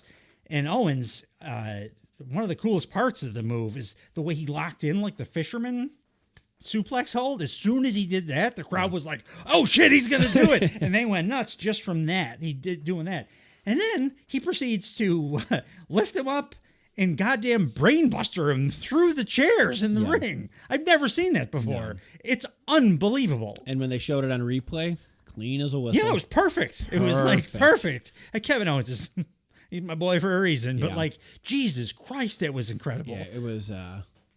I'm glad that the French got to have that payoff with the work that they were putting in for this show, because it's the best. It's the best spot of the year. Again, outside of like the one that should have killed the guy. So like, yeah. Also from him, you expect that. Yeah. Darby. Yes. Where you're just like, okay. I mean, Owens too is like, but in an opener of a B pay-per-view. Yeah. You know, who know? Do you think they called shit differently relative to the crowd? I think stuff changed. I don't know if like a spot like that could, because something that's that intricate and dangerous, I think you have to have. I think you have a little bit of a heads up. You need to have talked about it. You can't just do that to somebody. But I think like when they were beating the shit out of each other to start the match, I think all that stuff gets ramped up a ton, and then moves do change. Yeah. When you're that like, let's give them a little extra here. But like that kind of thing, I think that one specifically had to be planned, because like Tama Tonga would stab Kevin Owens if he just did that unprompted, like without a conversation, I think. So that should have been the end of the match. Yeah. Kevin Owens goes for a 1, a 2, and the ref is pulled out by a debuting Tonga Loa. Another Samoan. Yeah, he's Tama Tonga's brother, who is the other tag team partner in Gorillas of Destiny. Paul Heyman's jaw just fucking dropped. Paul Heyman is already held hostage. Yes, and absolutely. Now he's just like, held hostage is exactly the right way to put that. Yeah. And he's just the misery on this guy's face. So Tonga Loa picks up the steel steps and he hits Randy Orton with them. Smashes him in the head with it's not a usual one of those stair shots. He did it like an old school chair shot or something. He actually moved the steps. He didn't just like progress forward. Like you would in like Bad Dudes or something. And then Kevin Owens is leaning out of the ring under between the middle and the bottom rope, and he catches he gets hit with the ring steps as well, I believe. Solo Sikoa does a Uranagi through a chair on Kevin Owens and gets the Samoan spike for the win. They get in the ring, the Bloodline does, and the three of them do the Bloodline point, and Heyman is checking on Kevin Owens, and Solo and Tonga pressure, or one of the Tongas. not the MFT. The other one, I think. They're just pressuring Heyman into doing the finger as well. So, not only was this, I mean, fuck. I like the story stuff. I was trying to think, is this best match on the pay-per-view? But I don't think so. For as good as this was, dude, the main event is fucking. It's an all-timer. It's incredible. It's an all-timer. I give the main event 5 stars. Yeah. It had no business being as good as this was pretty goddamn close. But too, that's the high praise. That spot alone is like almost worth a 5-star match just because of that spot. And this is like, if you're going to brawl into the crowd, if you're going to use weapons, like this is how you not only build a match correctly, this is how you pay off a match with this much heat. Well, it's people that hate each other and really want to hurt each Yes. other. Like, Yeah. I mean, Owens always delivers with that kind of stuff, but like all of them did here. The consistency throughout, though. Yeah. It helps when the entire crowd is doing what they're doing. Yes. Yes. Credit where credit's due. Adrenaline stays high when everybody's doing that. Yeah. Can you imagine if this was in a like half roped off place? They've had like, that much intensity. I'm put even in full like place in LA. I'd be like, oh, this pay-per-view is pretty good. Yeah. Like, as it stands, I'm like, oh my God. I had the greatest time. So plenty of shit coming out of this, and it does. And I like the story stuff too. Like I didn't need it because the match was so awesome, but I liked the advancement of the Heyman stuff, and I'm very excited for whenever Roman does return. Absolutely.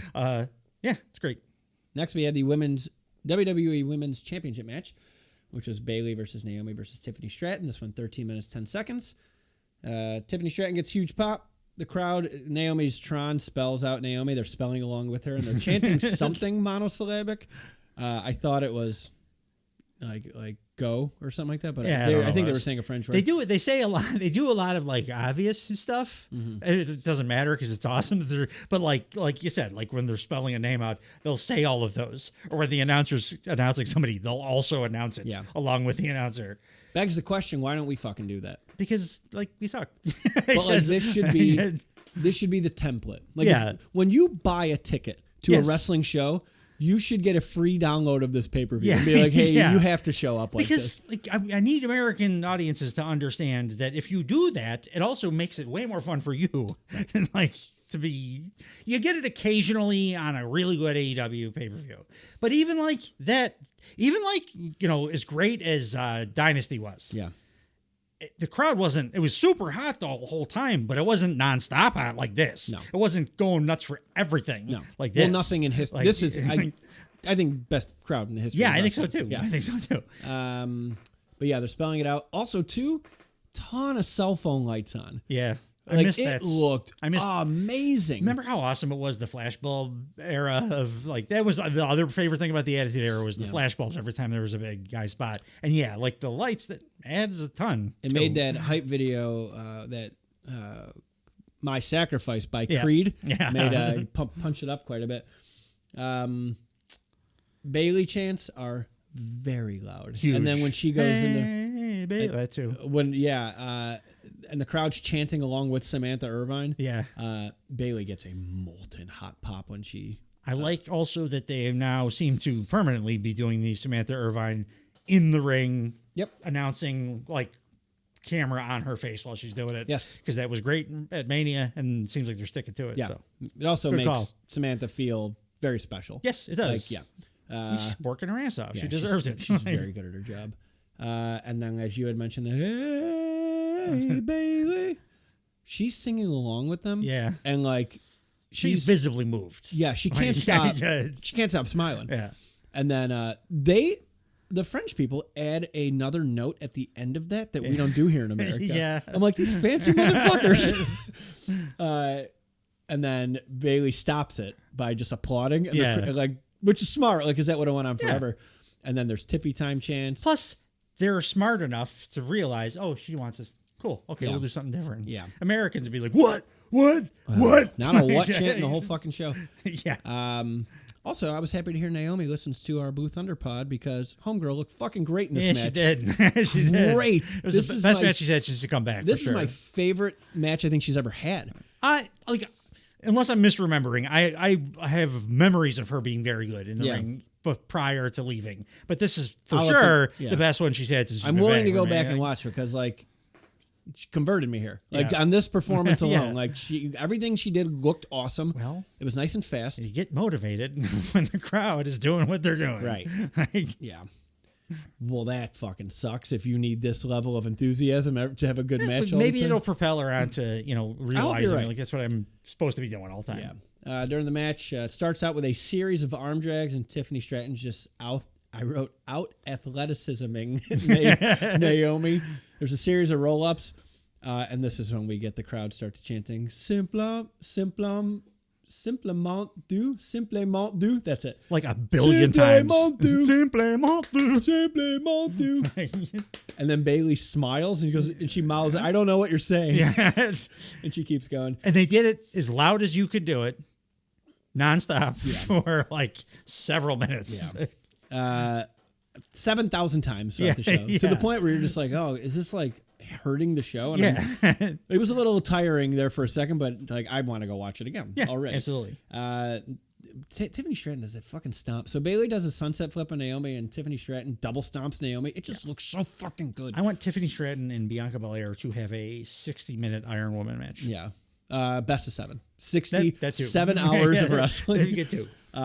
Tiffany Stratton's backspring handspring back The elbow. only good one ever. I was going to say it's the best one ever, right? It's not just the best one. It's the only one good of all time. It's been crap until her. Yeah. Now it's great. Yeah.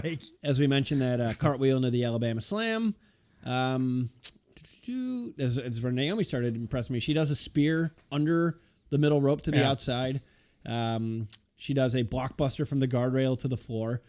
She did the what's his name? The Mark Briscoe blockbuster. He does that same move. Oh, for real? Yeah. Because I was like, hey, you're Mark Briscoe. she's them boys. She's the Suffolk County Chicken special partner. Alabama. Oh yeah, Tiffany Stratton does 2 Alabama slams to each announce table. One gal gets each table.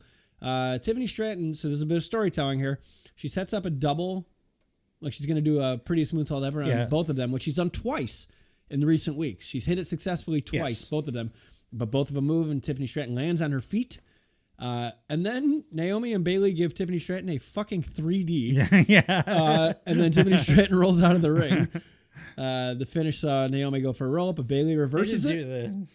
But they called it the 1D. Yeah. Which that's because the Usos. That's their thing. I'm like, it's not. It's a 3D. It's the fucking 3D. Bubba's back in the company. Call it the 3D. Yeah. And Bailey just reverses the roll up and wins. Cool. Yeah. And then Naomi and Bailey hug and ball game. Mm-hmm. Really fun. Yeah. It was a sprint match for as long as it was, 13 minutes. I thought I wasn't going to give shit about this match, and I thought it was a ton of fun. It was great. It was a ton of fun. Absolutely. Backstage, we had Jey Uso. Crowd goes nuts. Yeah. Then the 3 Samoans in the Bloodline. Super into Jey Uso. Oh, yeah. The 3 Samoans in the Bloodline walk by. They go off screen. Then Heyman just shakes his head, and then he walks off. So, yeah, Heyman is definitely held hostage here. And then I was held hostage by a World Heavyweight Championship match of Damian Priest and Jey Uso because, as I mentioned, I did something different. I watched this match. I have a Jey Uso edict where it was slightly better because of the location. Minus the wrestling, there was a bunch of shit I liked in this.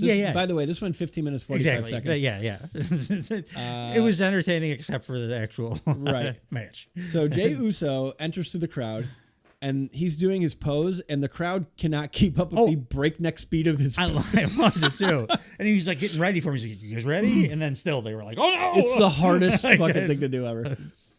All the cell phone lights moving when he was doing it. It looked fucking so cool. Yeah. They're super into him, and he feels like a gigantic star. He is a giant. Like I said it the last couple of weeks. I've totally come around at him. Like as soon as I was able to abandon my the belief about wrestling, pro wrestling, whatever. It's gotta be good rope to rope too. Like you just don't in WWE, and that's fine because you can be entertaining in a bunch of other ways, and he's super entertaining in every other way. Right. Like an elite level. When he talks, it's an elite level. Like the connection he has with the crowd is as good as anybody. Absolutely. It's like Will Ospreay connection with the crowd kind of thing. So I can get past, if he's not in AEW, I don't have to worry about like that in-ring stuff. He's just entertaining. Yeah. So apparently who is not entertaining is his opponent, World Heavyweight Champion Damian Priest, because he gets like an indifferent reaction. He stinks. That's why. You know what else he fucking does? Damian Priest, who is a member of a I don't know, how would you describe him? Like a gothy, like Blade nightclub kind of like faction. Gothy, yeah. He's wearing fucking Jordan 13s. Yes, he is. Will you not? Will you not? Come on, man. It's the first thing I notice. Blade doesn't wear J's. Oh, Becky had some kick-ass kicks on Raw too. Just remind me of that. She's always fashionable. I just come on. I just don't like him. Hang on, I'm not done with the Jays. They are super. They are super comfortable. But the rest of us are not trying to perceive that we are like vampirish. Yeah. Get your shit at Hot Topic like you're supposed to. Fucking stupid. I really like during the match when because I don't watch his matches, so this is all new to me. Where he does those single yeets, where he just picks his arm up and at once. Yeah, that's great. And he goes the all crowd does it every time. Like awesome. Did you feel like you could hear the ring mics better in this? Do you think they had to turn it up because it sounded different? It sounded super live. Everything sounded different to me, but I didn't recognize like why or what. Like it was just the entire experience was so different than anything I'm used to that everything seems different. But I'll have to go back and like just the sound of like think of what a ring sounds like when you're there. It's got a very specific sound. It does. During this match, I'm like, oh, they must have had to turn them. Maybe, or also too, I had like headphones in for this because I wanted to hear the crowd really well. It sounded like the old WCW when it was like super loud, like WCW rings and they like cracked more. Yeah. WWE rings have more of like a boom, boom. Yeah, usually. Yeah, there was more of that, but like it's just louder, more echoey, more bass. I'm sure they had to make audio adjustments because of what the crowd was doing. I think that's what it was. Bunch of stuff. It was a match. Like I wrote a ton of notes for it, but like I didn't love. It's fine. It's Damian Priest. Yeah, like, him and not Otis can go live on an island somewhere together. Who came out? JD McDonough came out at some point. Yeah, Damian Priest got mad. You know what's going to be weird? When they clearly try to turn Damian Priest babyface when they break this up. You think so? I think they're leaning towards him being the more like I want to do it the right way kind of stuff because he keeps telling people don't help me or whatever. And I don't think people are going to cheer for him. I think they're going to cheer for the other guys. Like I don't want to boo Finn Balor. I want Finn Balor to go on. They run. I'm 100% going to cheer more for Finn Balor than I am for. I cheer more for Dominic. And even stupid JD McDonough, because McDonough could do some stuff. Yeah. Like, I don't know what Damian Priest does except like look tall and gothy and have a deep voice. Yeah, pretty much. Balor comes out at some point too. I'm not reading all these notes. Sorry. If you want to watch the match and you're looking forward to me talking about it, it's the only one that is like work. It's be fine if you skipped it. Yeah. The finish I will tell you about this. Jey Uso does a suicide dive onto JD McDonough. He spears Balor. This is all on the outside. And he goes back in the ring. He looks like he's about to go for another top rope maneuver on Damian Priest, but he gets racked. He falls on his no special place on the ropes. It's nutted, as I like to say. Nutted. And then Damian Priest gives him a top rope south of heaven for the W. After the match, Balor and JD attack Uso.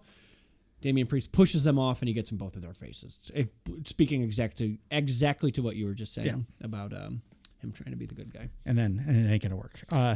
If any of you guys have not watched the show, I would say watch the whole show. This is the match you can skip, but do watch Jey Uso's entrance. Yeah, because that was awesome. Also, storyline wise, this as long as you know what happened. We just told you what happens. No, but it plays into Raw. Yeah. So as long as you listen to this, you're fucking set up for Raw. So up next we have Philippe Chiro on the microphone. He lets the crowd know that this is the largest gate of any arena show in WWE history.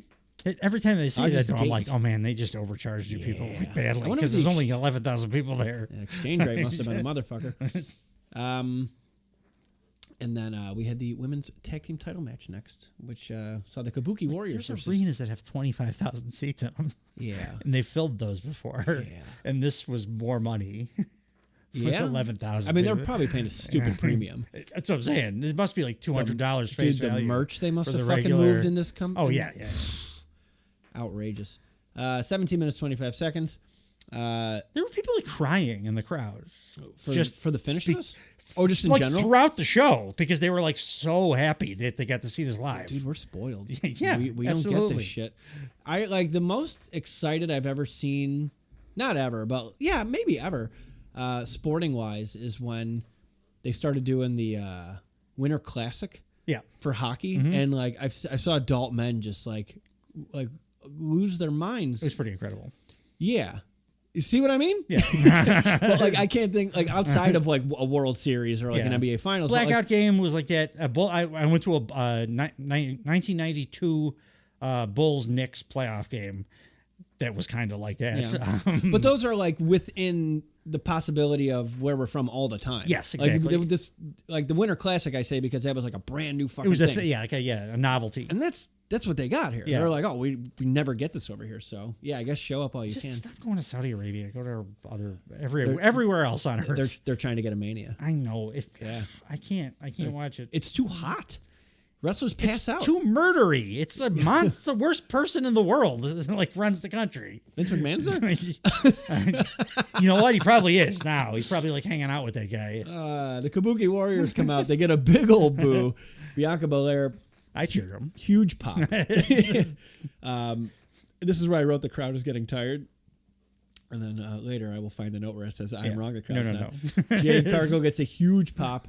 Jade Cargill looks like she is carved out of a piece of marble. Does. She is not a human My being. God. She's an action figure that they just blew up to regular human size. This is what they think of this fucking division. No Samantha Irvine introduction for a title match. Ha. Fuck you. Tag title match. Fuck you, women. It's gonna get better now. It has to with this much star power. Like those two are just too big of stars to not right. I mean, I hope you're right. I've said it a few times over the past 5 years, whatever. But like, this has to be the thing that makes this a thing now. Well, I think either that or start introducing some mid card titles to women's divisions. Give them an IC title or something, man. Because there's just too bloated of a roster. They could use a TBS title. 100%. Yeah. I wrote Bianca is the most believable threat in this entire division. The Bianca Asuka part of this was awesome. Like they, the just as a standalone mini wrestling. And also, if you had mentioned you mentioned Asuka's injured, so if this is her injured, it's incredible. She's one of the best ever as well. I love her look right now. That like crazy ass look. It's awesome. Yeah. Bianca looks like she could go into a UFC ring and just beat everybody's ass right now with like no training. Yeah. Like she's the most believable fighter, maybe in wrestling. Pair her with her husband and let them take over the goddamn company. Jade gets in the ring and she's ragdolling Kairi Sane. Yeah. This was a hell of a pairing because Kairi Sane's It's perfect. Spectacular worker. Yep. And she's like, tiny. Sells and bumps her ass off. Absolutely. Jade does two swinging backbreakers onto Kairi, which looked good. Yeah. Jade Cargill and Bianca did a cool spot where they both were about to hip toss Kairi Sane. They caught her. And then they just threw her up in the air, I would say yeet if it wasn't for Jey Uso. Like a not hold powerbomb of some kind. And then Kairi's doing all her fucking crazy shit. Top rope cross bodies to the outside. And then I wrote, never mind, they're not tired. Jade Cargill gets a hot tag. She does a springboard cross body. I think that's a new one. Yeah. I think that's the first move that I've seen her do in WWE that I hadn't seen her do before. It looked good. Yeah. Punches Kairi in the face, pump kicks Asuka, 3 stinger splashes, choke slams Kairi Sane. She's like, they gave her a moveset, man, and they're like... All look good. Yeah, it all looked good. Her selling... That stuff was the pump kick, the choke slam. Like, she's done that before. Yeah. That always was pretty good. Yeah. But she's improving still. Yeah. She was always improving in AEW, and she's still improving. Absolutely. Her selling's better. Yeah. It's getting there. She still doesn't really get the... Again, it's just number of matches. Yeah. She doesn't get the acting part, like the facials and stuff. But that just comes with time. Like, they're not going to stop pushing. Yeah, right? no. The finish of this match, I gave 2 exclamation points. It's the first time I've ever given something 2 exclamation points, mostly because it caught me by such a surprise. The catch thing? Catch. She's done that one too before, and a couple of times, and every time I'm like, "How the fuck did you do that?" She did it in AEW. Yeah. Well, the first time I've ever seen it, or first time I remember it, it was only like once or twice though in AEW. It's definitely a special kind of thing. So Kairi Sane jumps off the middle rope, and she's going for what looks like a Hurricane Rana. Yeah. Right. So she's got her legs around Jade Cargill. She flips upside down to complete the Hurricane Rana. Jade stops her, flips her back up into like that powerbomb position. Jade Cargill flips Kairi Sane 180 degrees, so they're like chicken fight style right now. Drops her down. Jade throws Kairi Sane up and like in front of her, catches her by the waist, picks her back up into the jaded, and then hits her with a jaded. Holy shit. It's like a delayed German, but catching a person in that spot. Yes. This looked like a create a finish in a fucking video. The first time I saw her do that a couple of years ago was when I was like, oh, man, she's going to be one of the best wrestlers in the world, because I'd never seen anybody else even attempt something like that.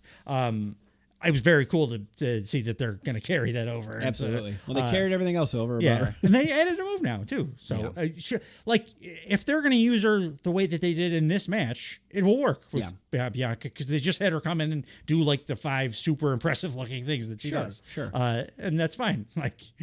And they won their new... I'm sorry. KOD from Bianca onto Asuka. I'm sorry. Bianca KOD'd Asuka onto Kairi Sane. Kairi, who's down from the Jaded. Yeah. And the W. New tag team champions. Yeah. Cool. Yep. Cool. Something new. They did a King of the Ring promo, which I was tickled to see. They highlighted Macho Man, Bret, and Owen Hart in the highlights. That's it. They're doing King of the Ring. Making King of the Ring feel like a big goddamn deal this year. Yeah. I wish it was in Saudi Arabia, but everybody's going to be so sweaty. And up next, we had low-key one of the best goddamn matches I'm ever going to see in my life. The undisputed WWE Championship, Cody Rhodes versus AJ Styles. A match that going in, you listened to our show last week, I was like, it'll be a good match. Yeah. Should be fun. Yeah. And at the end, I'm like, that is maybe the best match either one of those guys ever had. It went 27 minutes, 20 seconds. AJ comes out first. He's wearing black and purple, which I saw... quite a few people going, oh, he's honoring The Undertaker. I go, no, he's wearing the same color scheme he wore when he beat Dusty Rhodes for the NWA title in 2003. There you go. Yeah. Nice. That's like a me pull. Yeah. Well, I was like, why black and purple? When he does shit like that, it's on purpose, right? Yeah. So I'm like, oh, what is that about? And like, all the comments were like, it's The Undertaker. And then you would have the guys like, no, stupid, it was this. I'm like, oh, what is that? Which makes much more sense. Yeah. Which is cool. Yeah. Subtle little things. As he's coming down to the ring, they're the spitting facts here. AJ Styles was the first guy to win the WWE title outside of North America, which I thought was kind of interesting. Yeah. Manchester, England, in November 7th, 2017, off of Jinder. Ending that nightmare period. Is that when they took it off of Jinder because Brock didn't want to face him at Survivor Series? I believe so, yes. Yeah. And we got Brock and AJ And AJ instead, yeah. Dude. Slight step up. Yeah, slightly. Cody comes out, everyone's singing his damn song. Samantha's back. And during the intros, during AJ's intro, the camera's bouncing. Yeah, it was insane. The stadium is vibrating so shaking hard. so much that the camera was like... It was like, it looked like a disaster, like a news footage of a disaster or something. It was going nuts. Remote. Phenomenal. La, la, la, la, la. I can't remember how exactly it was, but they're singing to AJ. I've never seen two dudes more clearly affected positively by the energy of a crowd to perform. Yeah. They turned it up. They just performed at their absolute peak the entire match. Yeah. And I don't think that happens if it wasn't for the crowd, which should have been tired by now. And it somehow was the opposite. They somehow got hotter for this. And they also mentioned Jessica Carr becomes the first woman to referee a main event for a WWE championship ever. That was surprising to me. I wonder who blocked that fucking from ever happening again. I hope they air his trial on television. Put Vince Jar. Put your money on Vince Jar. I brought him up twice so far. I owe $7,000 to the Vince Jar. I think I've only responded to you. I'm usually the guy. By the way, if you didn't hear, the contribution to the Vince Jar, as every mentioned, is $3,500. We're going to put a new addition on the house. Yeah, we're gonna donate it to a women's shelter for abused. Yeah. They mentioned these two as two former Bullet Club leaders, which awesome. It's always nice when they do that shit. I just said it was a really, really, really, really good match. Cody's not going to have a match as good with anyone else anytime soon. Yeah, probably not. And and again, the move for move stuff, we know all the moves they do. Yeah. But they just did them more crisply, more intensely. Yes. They sold better for each other. Absolutely. They both looked like they were really going for it to the point where I was buying on different pinfall attempts that I never would have if this was in Manchester or Massachusetts or whatever. It was the crowd just elevated not just the viewing experience, but the performance of the two guys. Like so much. Cody, obviously, he's big dorky cheeseball. He loves all that stuff. And this like powered him like Earth's yellow sun, Superman. You know? He was like just feeding off of it. Right. And AJ hadn't had a match like in front of this hot a crowd in a long time. Correct. So for him too, it was like, oh yeah. All right, I'm gonna show these people what I can still do. I mean, cemented his ass as a big goddamn deal. Still. Yeah. Like, it's nice. Helped shot that he lost the 20 pounds of steroid muscle that he had on for the last month, but it was best I've seen him look forever. I mean, he did a fucking lion salt. Yeah. And it's the best one in the business. Yes, it is. It's the best one in the over 38 division. yeah. After so the match is just awesome. Like, I didn't write a whole bunch of spots because, as you had mentioned, it's shit we would expect in both of their matches. Shit, but it's a great match, just a great wrestling match.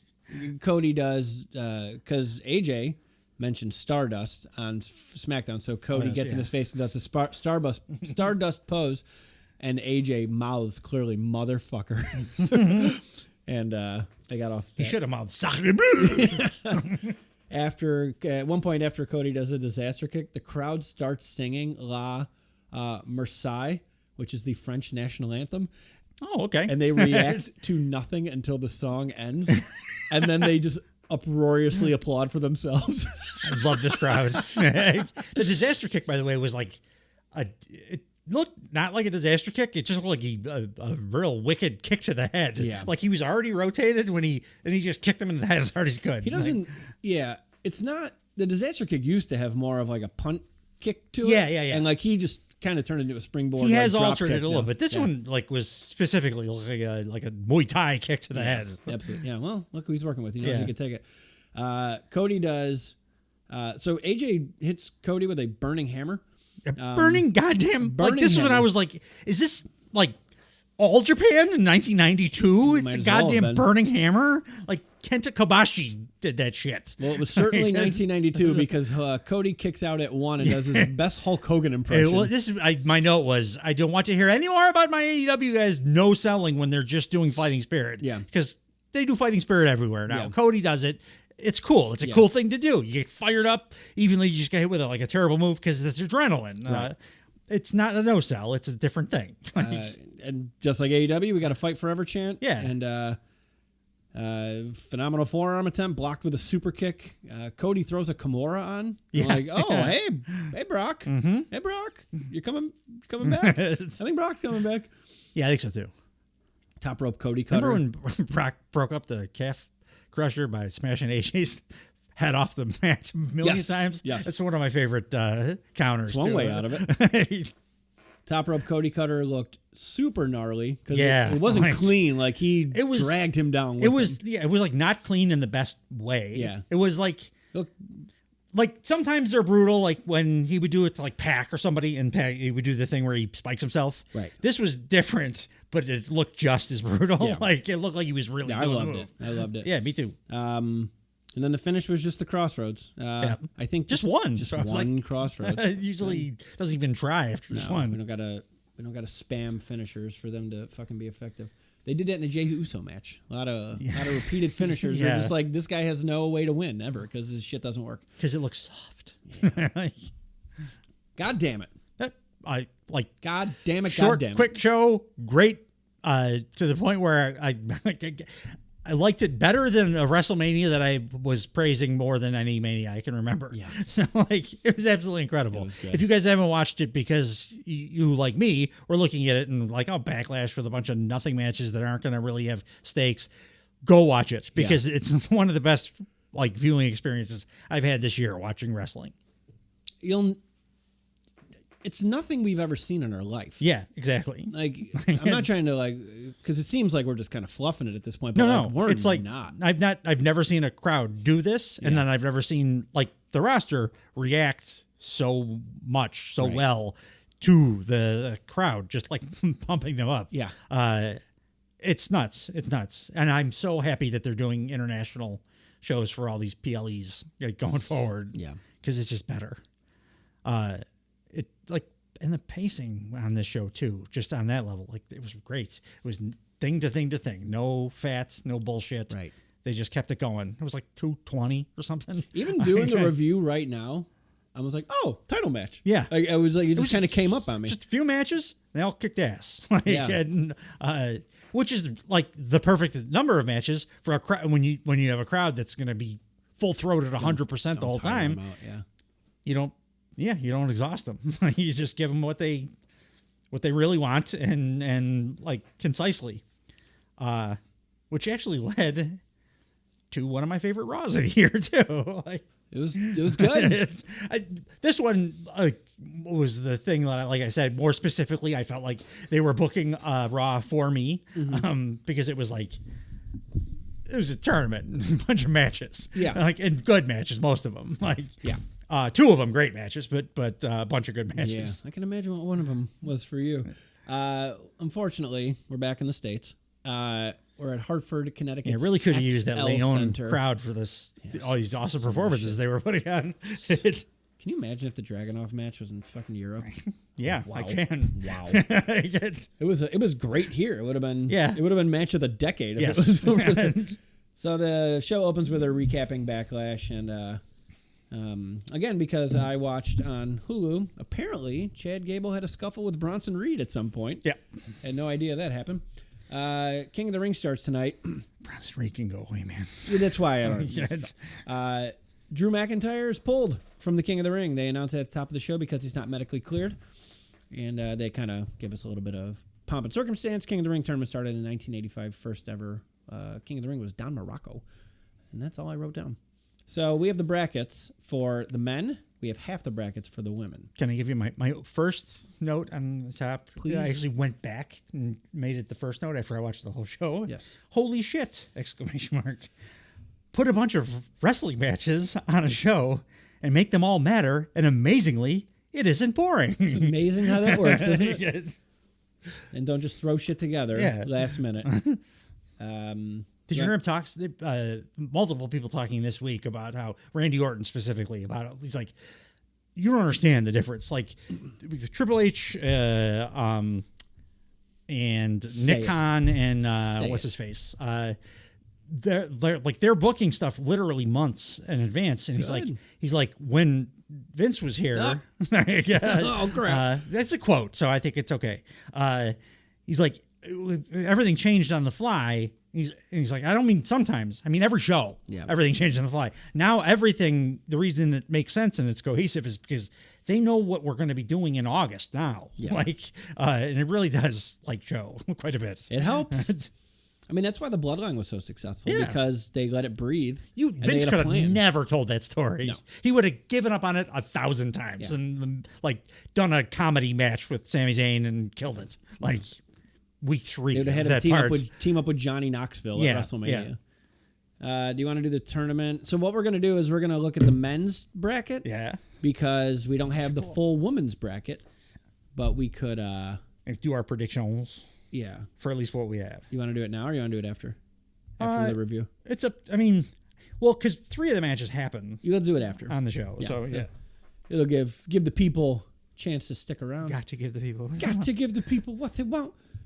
So the show starts in ring. We have Judgment Day. We have Damian Priest, Finn Balor, JD McDonough, and Dominic Mysterio. Damian Priest is mentioning how he beat Jey Uso, feels the need to address what happened with Judgment Day at Backlash. Balor and JD apologize. Damian Priest accepts, but he wants to talk about what went down after the match. He says it's on him. He lost his cool. They're there to help support him, so he sincerely apologizes and says thank you. And this just felt, I don't care. Yeah. I just don't give a shit. On top of it, again, coming off of the French crowd, I'm just like, this crowd fucking sucks. You guys suck. I hate you all. It was hard to get past those feelings. Yeah. Thankfully, there was enough good wrestling on the show that I was able to. But the early part of this show, I'm like, come on, do something. You paid for the tickets. Don't you want to have fun? But yeah, I don't care about that. No. Damian Priest says he appreciates JD. That Finn Balor is his brother. They do a group hug, and then Dominic just kind of joins in because he hasn't been mentioned yet. Make Karrion Kross Damian Priest's role. Yeah, because he could do the Damian Priest can't wrestle anyway. So Karrion Kross can do all the other cool stuff, Yeah. and he could actually be the leader. Of How that. did Damian Priest get out of being in the LWO? For real? I don't know. He, like, because he wasn't presented as Latino right away. But he wrestled Bad Bunny. Yeah. In Puerto Rico, and that was an LWO heavy That's match. true. How the Yeah, fuck did he escape that black hole of a fucking feud? I mean, good for him. He figured something out. Unfortunately, it led to him being on my TV way too much. Yeah, and he says that while he's on your TV, he says Judgment Day is still the most dominant faction in the entire business. And that Finn Balor is going to be the next King of the Ring. Balor says, seeing as poor old Mr. Drew McIntyre is medically cleared tonight, I guess we get the first bye round of the King of the Ring tournament. That's the first step in the Prince becoming a king.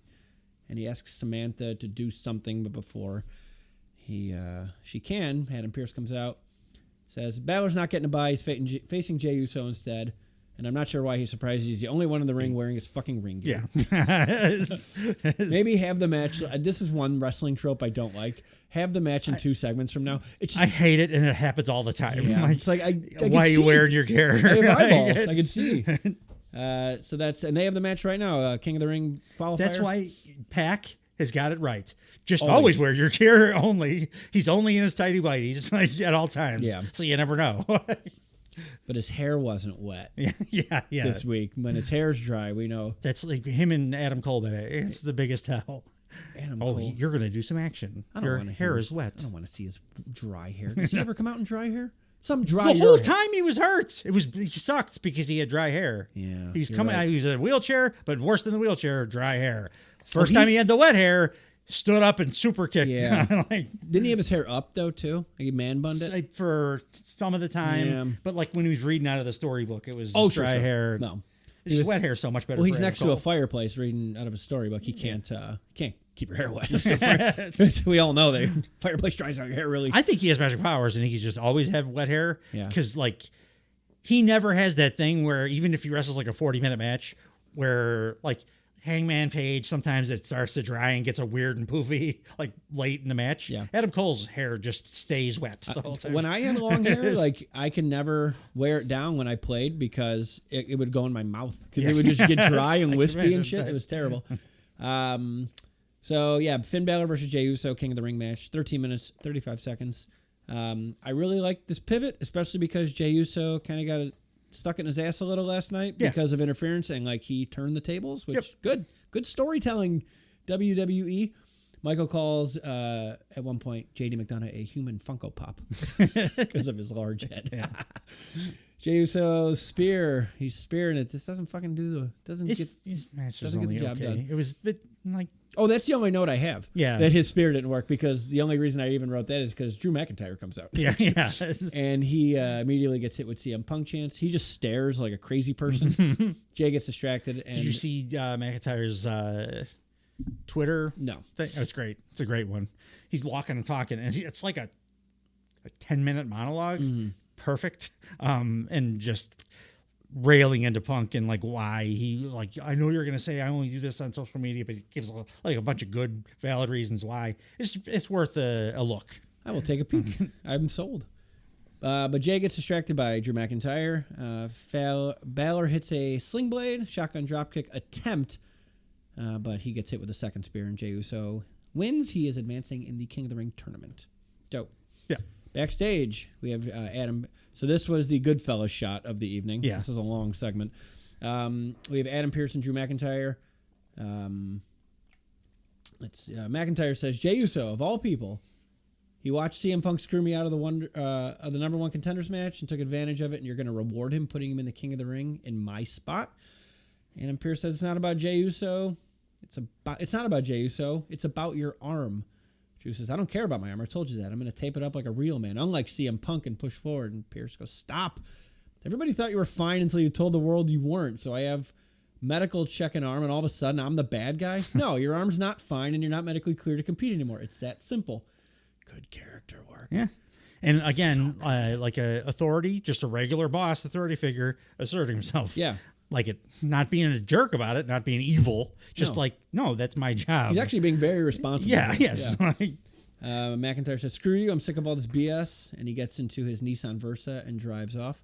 I don't know what kind of car it was. It was nicer than a Nissan Versa. Of course it was. Wasn't as nice as the car that pulled up, though. Oh, Punk pulls up in a Camaro Z28. He pulls up in like a, I don't know, a car that was in like Once Upon a Time in Hollywood. Like, the car's beautiful. Kind of car that a guy drives that when he shows up to a bar, his dick's already been there for 5 minutes. And this car pulls up moments after Drew McIntyre pulls away. I'm really enjoying the ships passing in the night thing they have going here. I need it to come to a head relatively soon with some kind of They're running out of shit to do. Yeah. But it still works here, though. There's evidence in Punk's promo. Yeah. But anyway, Punk gets out. Huge smile. Huge pop. Tosses Adam Pearce the keys, and Adam Pearce tells him he's late. I like the ring tee with sleeveless. Obviously, that's my back by popular demand. Yeah, I'm gonna have to grab one of those. I think the ring with the sleeves. I think he cut that off. I don't. Think, I will cut them off. Yeah. I buy shirts and then cut the sleeves off. The white shirts never. Mostly because of Kevin Owens, but like, it's I'll never do been it for favorable to me. I always get the pit stains on the white shirts. With the sleeveless, usually when I do sleeveless, that's why I don't get the pit stains. Oh, to be fair, I never wear sleeveless.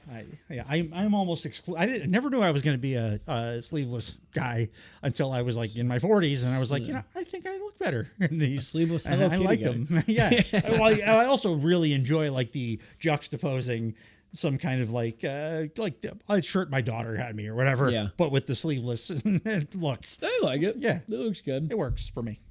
And Kevin Owens. And CM Punk. It's a good. That's a Mount Rushmore right there. Sully, Punk, and Owens. We can all talk. You can all talk for a long time. One of you in French. But Pierce says Punk is late. Punk says it's been a week. It's been a weekend. And he's referencing that he got locked in Titan Towers for 48 hours. Yeah, it was a little silly. It was all over Instagram. It was amusing, but I was like, all right. It was fun to follow. Yeah. Like I was following it the whole time. I was kind of too. It was pretty cool. Got a nice little tour. Every time he came up to a bronze statue, somebody flicking the nuts, right?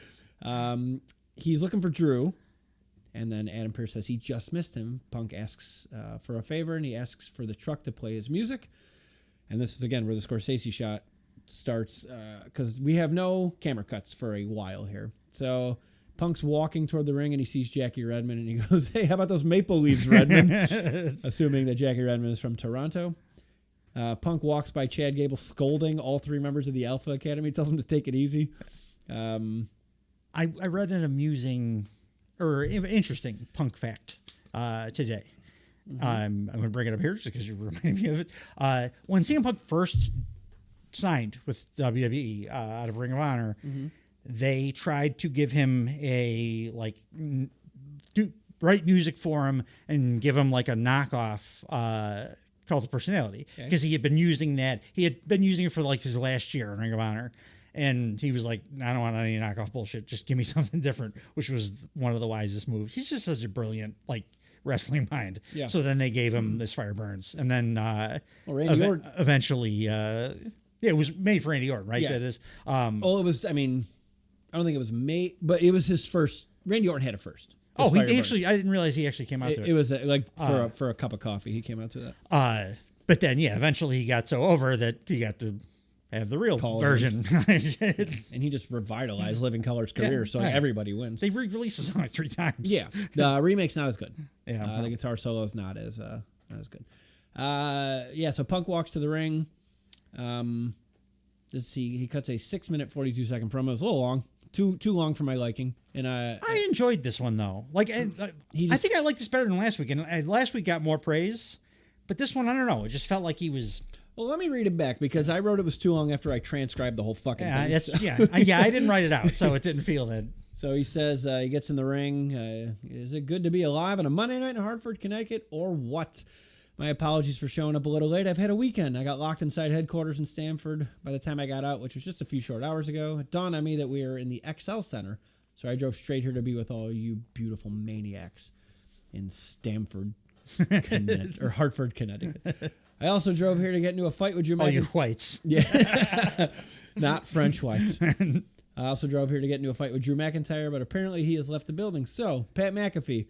Last week, you recall I said, just to get under Drew's skin as he sat in the cheap seats, I said I can do my business in a shorter amount of time than he was World Heavyweight Champion.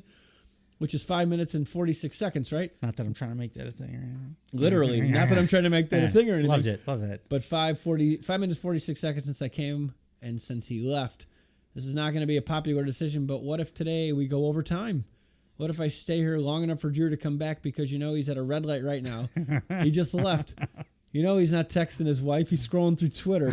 So please get your phones out. Take your pictures. Tweet at him right now that I am live and in living color right here. And if he's not a coward, and I know that's a big ask, if Drew McIntyre is not a coward, he will turn around and he will come back to this building. And in this ring, on top of the ice that Gordie Howe skated on for the Hartford Whalers, he can catch the beating that he deserves. This is better than I remember. It was, it's better. I'm telling you, it's better than last week's was. Like, yeah, I'm enjoying this. This is really good. And I was worried when he said, I'm going to go overtime, like, oh, maybe this will go long. And then when it finished, I was like, that's not long enough. Keep going. Yeah. I mean what I say, ladies and gentlemen. I will hold this show hostage. I would ask you guys what you want to talk about to kill some time, but that's somebody else's deal. So I'll ask you this. Can I tell you a story? Loved that. Yeah. It's a little bit of a recap, if you will. Back in January, inside the Royal Rumble, Drew McIntyre DDT'd me so hard that I posted my arm to prevent the brunt of the damage going to my neck, and I tore my tricep off the bone, and I was heartbroken. I thought Drew ruined my WrestleMania dreams, but I had a good cry about it. I had a great surgery. I picked myself back up, and I realized that Drew McIntyre didn't ruin anything. If anything, he postponed my WrestleMania dreams. Maybe delayed is a better word. Because in baseball, they call me a 5-tool player. I can do everything. I can do commentary, and that's what I did at WrestleMania. 5-tool player, Drew McIntyre. Oh, he goes, 5-tool player, Drew McIntyre, just a tool. Just a tool. And he checks his watch, and he says, and we're waiting. For weeks, it turned into months. That reminded me of the Bill Burr Philadelphia thing, by the way. When he was 7 more minutes. For weeks it turned into months. I have to tune into this show that I was excited to be back on and listen to this guy run his mouth about how he prayed for me to be injured, and he's proud that I'm injured, that he prayed for this. He picked a fight. He picked a very personal fight with the pettiest man on the roster, maybe even on earth. I like that. And I said, promo. He's a terrific. This is way better than I thought. I remember being. And as I said last week, I was going to make his life a living hell. That's exactly what I plan on doing. But his bitching and complaining went from my injured CM Punk to CM Punk ruined my WrestleMania plans. CM Punk ruined my title aspirations. CM Punk broke my elbow. He's a hater. He hates the way I look. He hates the way I walk. He hates the way I talk. But when I tune in, all he does is talk about me. All he does is sit in the ring like me. All he does is try to speak like me. He tries to be me. And it dawned on me, Drew McIntyre, do you hate me or do you hate yourself? Because you're a choke artist. Not like I'm a choke artist, Pat. Two very different things. And Pat goes, guillotine, yeah. Which, again, as I said on the AEW show, it's like, whatever. This was kind of funny, but like, whatever. Punk checks his watch again. Drew McIntyre prayed for this. 2 more minutes. Oh, I want to go back and listen to that now. He shits on him for what? Not loving not respecting him because they worship a statue of a fictional character. That's my favorite bit of the whole thing is that you got one of the greatest fighters of all time from this goddamn city, but because you're so uncomfortable with the fact that he's black, you had to put up a statue of a fictional character instead. Where are we at here? Almost. Drew McIntyre prayed for this. I am the unforgiving consequences to his actions. Drew, you prayed for this, and I broke your elbow, and if you show up now or the next time I see you, I'm going to break your face, and I'm going to break your heart, checks his watch. And all this praying you do, I don't know if you're a God-fearing man, but the fact you haven't showed up yet tells me that there's at least one thing you fear. One name, 3 syllables, CM Punk. I like this way better than I remember. Yeah, no, like, and online too, I saw like a ton of praise for last week's promo, which I thought was only okay. It was like a repeat of a lot of the pipe bomb stuff, which is fun and everything. I thought this was just like a really good promo. Like it accomplished way more, and it was a bunch of new stuff that I haven't seen He really him do. cut Drew down to size with this one. Yeah, yeah. Nice. And he kind of did the Hangman Page thing, like, come out here and fight me, even though I know you can't. So I thought it was like kind of a little callback in a good way. Yeah. I just thought this was a great promo. Yeah. This is my favorite program in wrestling. These two, and they haven't they're both. Is Drew actually hurt at all? I heard he was. is? Because I mean, don't know. it would make sense for them to just have it pretend be a kayfabe injury to coincide with Punk's, so they can continue to do this until they're ready to go. Is Drew McIntyre actually hurt? Who knows though? Like we've been talking that's a about, good both point. companies been keep doing a good job of keeping that shit Working the dirt sheets and under shit. wraps. Yeah. So backstage we have Jackie Redmond with Ricochet, and she asks him, "What's your biggest challenge in facing Ilya Dragunov for the first time?" Because they are fighting each other for the first round of the King of the Ring. You excited to have your best match in WWE ever? Yeah. In a few minutes. Yeah. Ricochet said he's aware of Ilya Dragunov and what he's done in NXT, but this is the first step in defining his legacy. Shut up. Braun Strowman walks in and they do a bro hug. Braun Strowman and his giant cowboy hat walk in. Which it fits him. Jackie asks Braun Strowman. It would also fit an elephant. I see what you did there. Jackie asks why Braun Strowman interjected in the Judgment Day's business last week, and he says, "Because I have and always will be the one that stands up for the little guy. I can't stand bullies." Says it's not about him. It's about Ricochet going out to remind everyone why they call him King Ricochet. Cool. Fine. Braun, were you the guy standing up for the little guy when you were in the Wyatt family? Murdering everyone? Not even a little bit. He was murdering carbs back then. Yes. God, he looked like yes, he was. He looked like the big bad boss from Big Trouble in Little China. 500 pounds. Yeah. We had a ladies' King of the Ring qualifying match. We had Io Sky versus Natalya. Went 10 minutes 20 seconds. I just wrote Io wins. No shit. No, but this was our once every 2 year really good Natalya performance. Well, look who she was does with. it like once every year and a half, 2 years. Yeah. It reminds me, I forgot you could really wrestle. Yeah. And she was very good here. Yeah. Like almost every match on this card was very good. Well, and like this one included. It's probably hangover from the pay-per-view. It wasn't crazy. Like it wasn't awesome, but it was usually an Italian match. You're like, oh, and this was good. It was a good Right. one. I mean, yeah, Io's like Io, but still, Natalya did her part too. Yeah. Ending was never in doubt. No. So Damage Control stays in the ring after. So it's Io Sky, Dakota Kai, and Kairi Sane because Asuka is it. Well, they're going to say that now. So Dakota Kai gets on the mic, and I think this is what you were asking about earlier. Oh, yeah. She says, 2 years ago, we took over Raw, and we took out Becky Lynch, and now we're back to put everyone on notice. Io just dominated her match tonight against... tonight for the Queen of the Ring tournament, and I will stand in for Asuka, who unfortunately is injured, to take on the Bird Lady Lyra. This didn't sound scripted at all, by the No. way. Like Bunch of what chants, and she goes, what?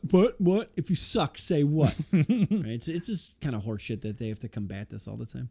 they should kick you out of the goddamn arena if It'd be you an empty do arena. what chance. It'd be an empty arena. But now that we're here, I'm going to give you a warning for free. Jade, Bianca, enjoy those tag titles while you still have them. And as for you, Becky, once you're done with your charity case, Liv Morgan, we will be back to take everything, whether you like it or not. Which begs the question, when has something ever been taken where somebody likes it? Because it's always likes it or not. Nah, like if you're into S&M, femdom stuff, maybe. Yeah, we got to Take go. your manhood. We got to go all the way there I like it. for enjoyment. I mean, Rhea Ripley's probably got a few Yeah, things that that's true. she's taken from people that enjoyed it being taken from them. It's a lot of big response for that one. I wasn't expecting that. You ask a question, you get an answer, my man. Ilya Dragunov hype promo package after this. Great one. It was really good. Why the fuck didn't you do this before his first match on Raw? Like, this was like, goddamn, yeah, that's awesome. They only had time I know for- everything about you now. They only had time for the business lady one, whose name I already forget. He's like, this is you can't hurt me because nobody can hurt me as bad as I hurt myself intentionally all the time. The only thing is they call him the Mad Dragon. Just call him the Mad Russian. I like that better. We can't. Because Because we're having an international tiff with Russia in America. He's from Moscow every time, and I'm not even sure he is because he's got more of a German accent than he does. He is Russian and German, and I think he's like an American citizen too. Oh. But they announced him from Moscow. Why not just call him the Mad Russian? Yeah.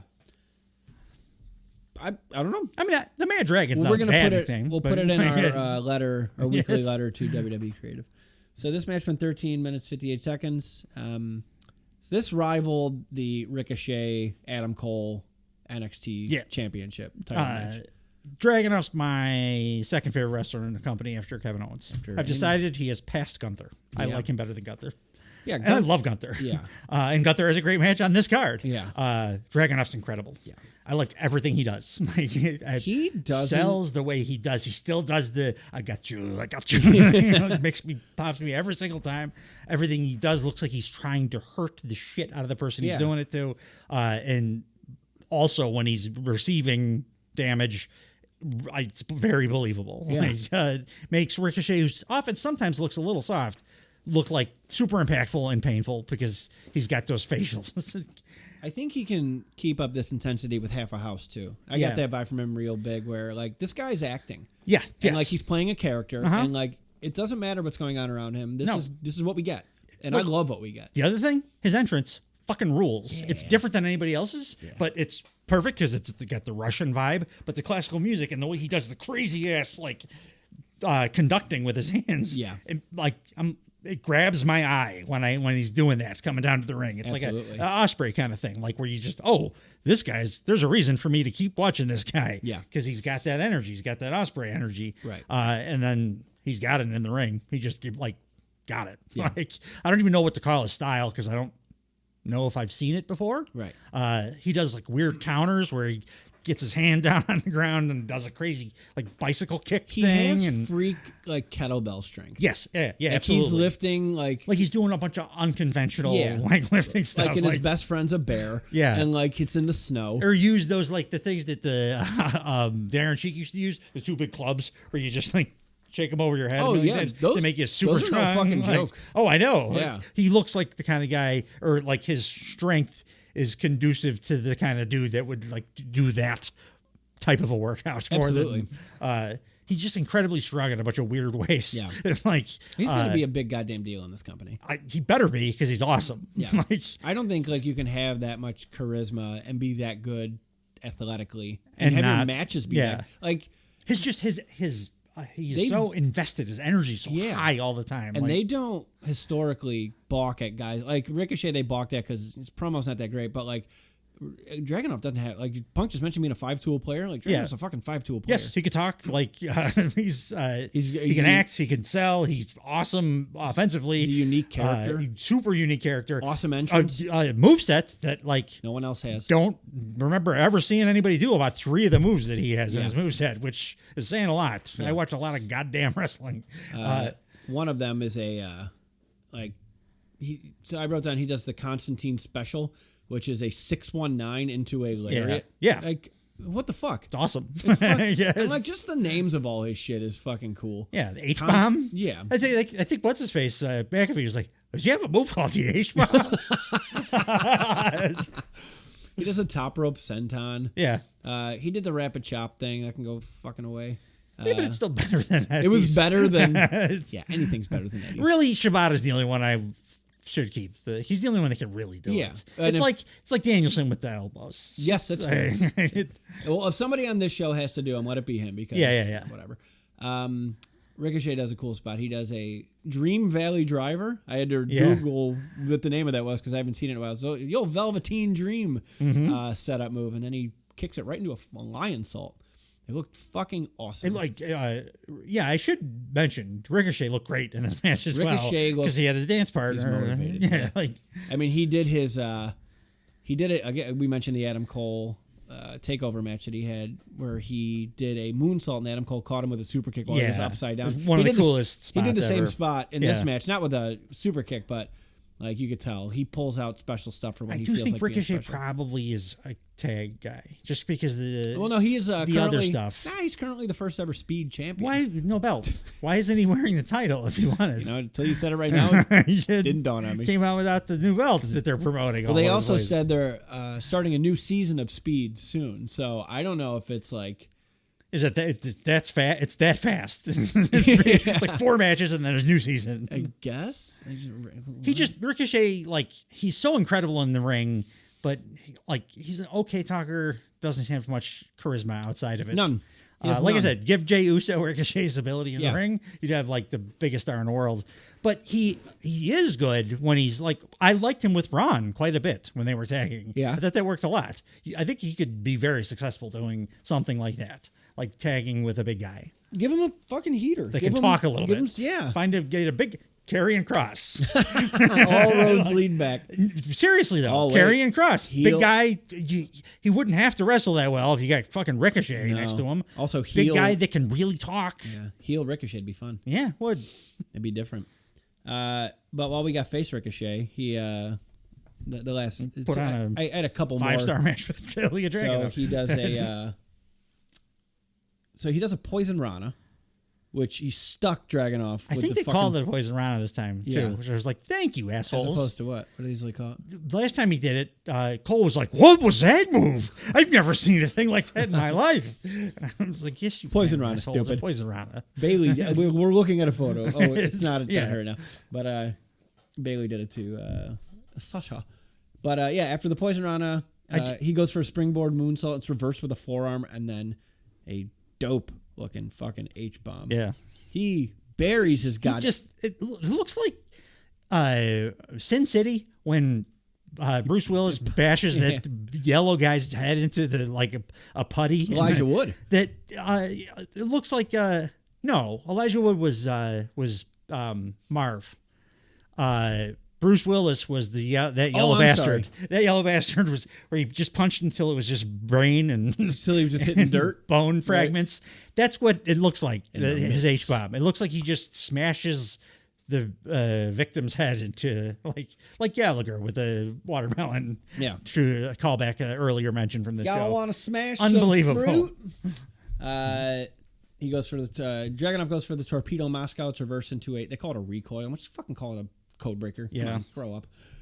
The finish was... Yeah, they said lion salt earlier, for Christ's sake. The superplex... Dragunov does a superplex into a running H-bomb. Yeah. And he gets the W. So Dragunov is moving on. Next up, we have, in the tournament, Jey Uso versus Ilya Dragunov.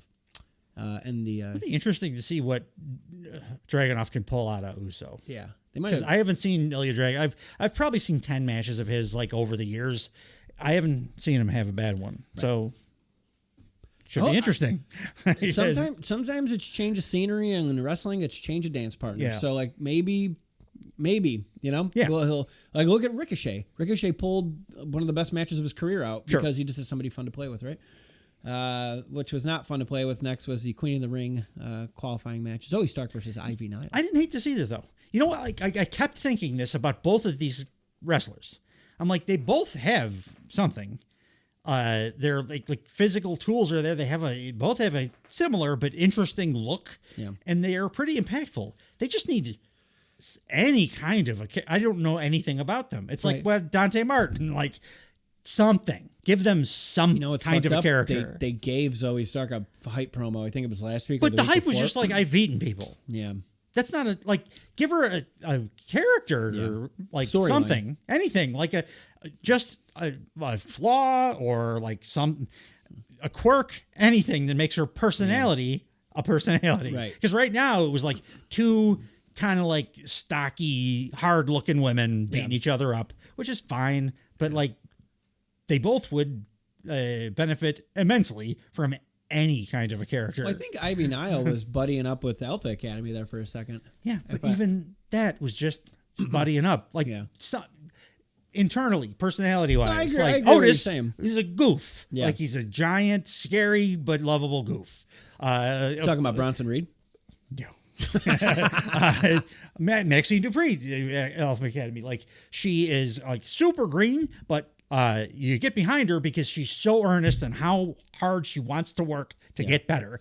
Just little character stuff. Yeah. Give either one of these two at least one of those things. Right. And this is a much more interesting match, and they have a brighter future. Yep. Because I liked their work. Yeah. But it was like watching a exhibition at the Performance Center or something. Well, also too, Zoe Stark was in the ring as. They come back from a commercial, and she's already in the ring. She's sitting on the turnbuckle, and she looked like she wanted to fucking cry. Yeah. I felt really bad for her. Yeah. Because she was just in a feud with Trish Stratus and Becky Lynch not too long ago. And she's like, ugh. And it's not her fault. She didn't. No, it's not. It's not her either. fault. And then she was in some throwaway bullshit with Shayna Baszler, who also they couldn't have botched any harder. Was this the match too where they did the Shayna Baszler? I'm desperate for her to go to AEW, not because they'll do better, just because they need to get her out of WWE because she's been kind of poisoned there, and I think she's got so much potential. Well, look at her in NXT. She's awesome. She's tremendous. She's got to look like nobody else on earth. No.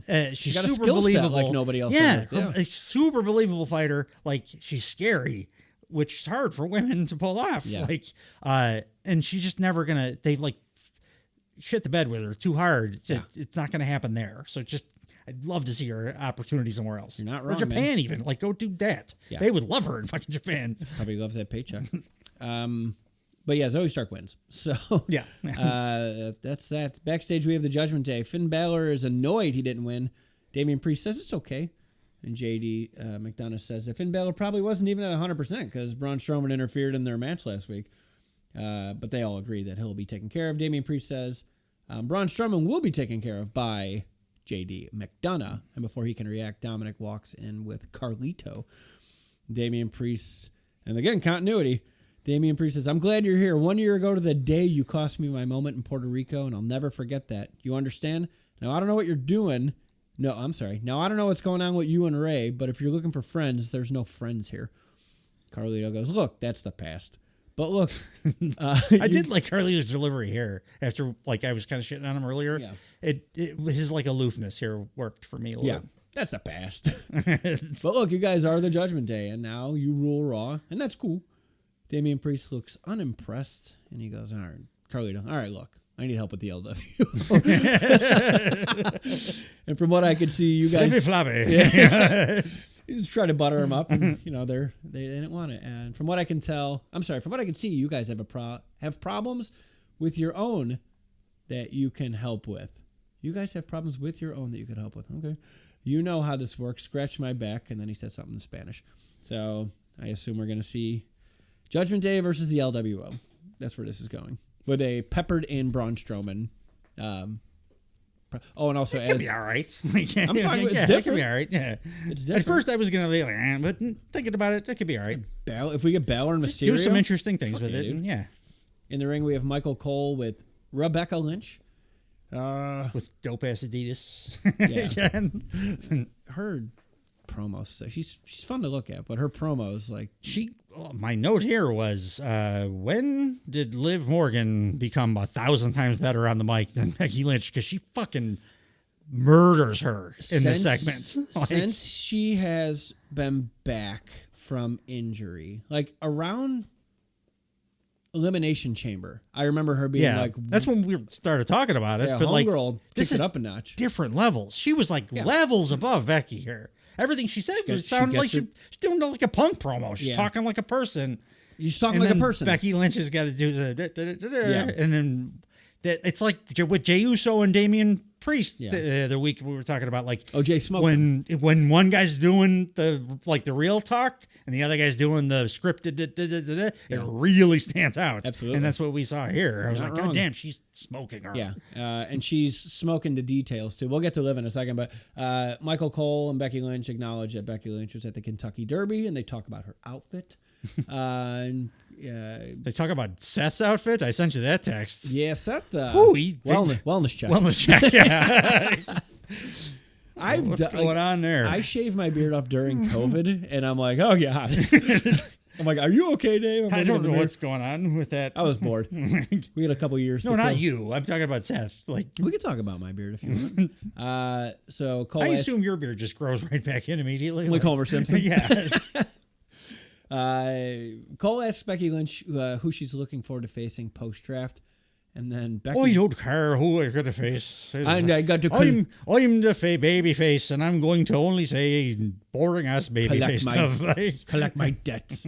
She said she came up to Raw 9 years ago. Cool. She's hyping Isla Dawn, Alba Fire, Kiana James, Laya Valkyra, and Zelina Vega. Zero goddamn reaction. Did Zelina Vega ever won a match? She got a women's world title match in Puerto Rico. She didn't win it. No, that's about the highest. Best thing she's done is when she was doing Hurricane Roundas for Andrade. Yep. You're not wrong. So Liv's right. Why are you talking about his other bitches? But yeah, the crowd was just totally dead. And then she started recapping her match with Rhea at WrestleMania, talking about was she sick. And then, like, I was tuning out, to be honest with you. I have a hard time writing down what Becky Lynch says. It's not good. It doesn't matter because it's what I just did. It's all that, like, generic. But then she says something like, I remember her saying something like, oh, it's going to haunt me for the rest of my life. I'm like, I don't fucking care what you're saying. Nothing that happened at WrestleMania is going to haunt you for the rest of your life. Because even if it's, I lost at WrestleMania, you're holding the goddamn title. Yeah, you have the belt. You won it like a week later. Thankfully, somebody with charisma. That was my next note. Liv comes out, thank God. And details, Liv's got a little purple bandana sticking out of her pocket because she's new mommy. She just fucked Dominic. Yeah. Liv goes, blah, blah, blah. This girl, She's that gonna girl. Steal one of his hoodies and never give it back. It's going to smell so good. This girl, that girl, Kentucky Derby, my hat, and no mention of Liv. That's funny. Which I'm actually kind of insulted about because I'm so tired of being overlooked and underestimated here. In case you forgot, I am a Money in the Bank winner, former women's champion, multiple-time former tag champion. I beat Nia Jax in this ring just last week. And not to mention, I'm the one that took out Rhea Ripley. You're welcome. And after all that, the fact that I still can't get an ounce of respect out of you literally blows my mind. And she goes, you want to talk so much? Let's talk about the title match that you promised me last week. And Becky basically just says it'll happen at King of the Ring. Yeah. And she goes, Becky goes, you talk about all those things you've done, Liv. You've never beat me. And Liv goes, I'm actually glad that you brought that up because you're right, Becky. I've never been able to beat you in this ring one-on-one. And even after listing all my accomplishments, it wasn't until just now that I finally figured out what I've been missing all along. Purpose. And now that I have my purpose, I know that I can finally beat you because my purpose is getting revenge on Rhea Ripley, taking everything she loves and then becoming new women's world champion. Motivation. Love it. Yeah, delivery is incredible. Airtight. I don't know where, like, she went to acting school or something, but her delivery is like off the charts good. Zero scripting. Like one of the best female promos in the company right now. Yeah. She's better than Rhea. Like, she's better than Rhea. Dakota's up there. Dakota's there. But still, like this is high praise. It's right there. It's like speaking of, Damage Control comes out and Dakota Kai says it's awesome too there. Look at that. Liv Morgan gets a title shot that she did absolutely nothing to earn. This was actually where the note that I had, like, Dakota's awesome too because it piggybacking on, I was like, oh, Liv is so great, and then Dakota comes out and I'm like, oh shit, she's awesome she's too. Instantly referencing shit that just happened. But you know what? That's fine. We'll let you guys fight it out. Meanwhile, we have the Queen of the Ring tournament on lock. Io, she already made it to the second round, and I'm going to do the same. And then Becky, so the Damage Control starts walking to the ring, and Becky puts the title and mic down, and she starts throwing chairs out of the ring, and she's pacing like a fucking rabid animal. Yeah. Like, her energy needs to match the situation. Yes. She looked like... Or what this... It elevated to a degree from this, like, subdued talk that she was doing to, like, Eddie Kingston at the end of Dynamite, like, out of nowhere, and nobody's insulted her or anything. No. They basically said, we want the title. Yeah. Which everyone says when you're the champ. I mean, it's not unreasonable. That's the whole point. What does Steve Austin say? If you don't want to be world champ, why are you in the business? Yes. Dakota Kai continues on, but we figured we'd come out here and remind you guys who really runs Monday Night Raw. Becky and Liv go back to back. They're ready to fight because Damage Control is like coming in the ring. And then Liv just bolts out of the ring and it's not my problem. Good acting here too. When she was like, it wasn't over the top. It wasn't cheesy. She was just like, sorry, it's not my problem. Yeah. And then Becky gets attacked 3-on-1. And then Lyra Valkyra runs in to save the day. She's awesome in the ring. Good. We Lord, haven't was seen she it yet, good. but like, she's awesome. Yeah. And she's up next facing Dakota Kai in a Queen of the Ring qualifying match. It lasts 18... Nope, it lasts 8 minutes and 15 seconds. Yeah, they didn't give her 18. This is how much respect this match got. During the match, they felt the need to show a trailer for Kingdom of Planet of the Apes. It was not even a trailer. It was like a special video package. It was like 5 minutes long or something. They did the intro, and then we got like behind the scenes for Planet of the Apes for 5 minutes. Why? And then came back to the match. Like, what is going on here? It really fucking annoyed me. It was that's the shit I always bitch about. I will say it was the only one on this show that I was like, what are you doing? This is nonsense. And it was like above and beyond egregious. Yes. You're like, wait, and why? it was for a brand new star who's an awesome in-ring performer. You're cutting into their stuff. It's also piggybacking off of a fucking like a super hot promo angle. Dakota Kai's had 2 segments on this show. Yeah. Like, and and like, I hate to say it, put this during the Natalia match. Like, if you got to put it somewhere. But even Natalia, don't do it. Like a behind the scenes documentary about Planet of the fucking Apes in the middle of your wrestling show. You think something went long? I don't know. You think Punk maybe went long or something? I don't think so. It didn't feel like it. Felt like actually, no, nothing went long. I thought the show felt really well paced, except for this stupid thing they did. Like, well, apparently Hulu felt the need to get rid of Bronson Reed, so maybe they could have just put the trailer instead of that. Well, yeah. They could have cut that. Yeah. Well, they did. So. I mean, the main program. You're right. Yeah.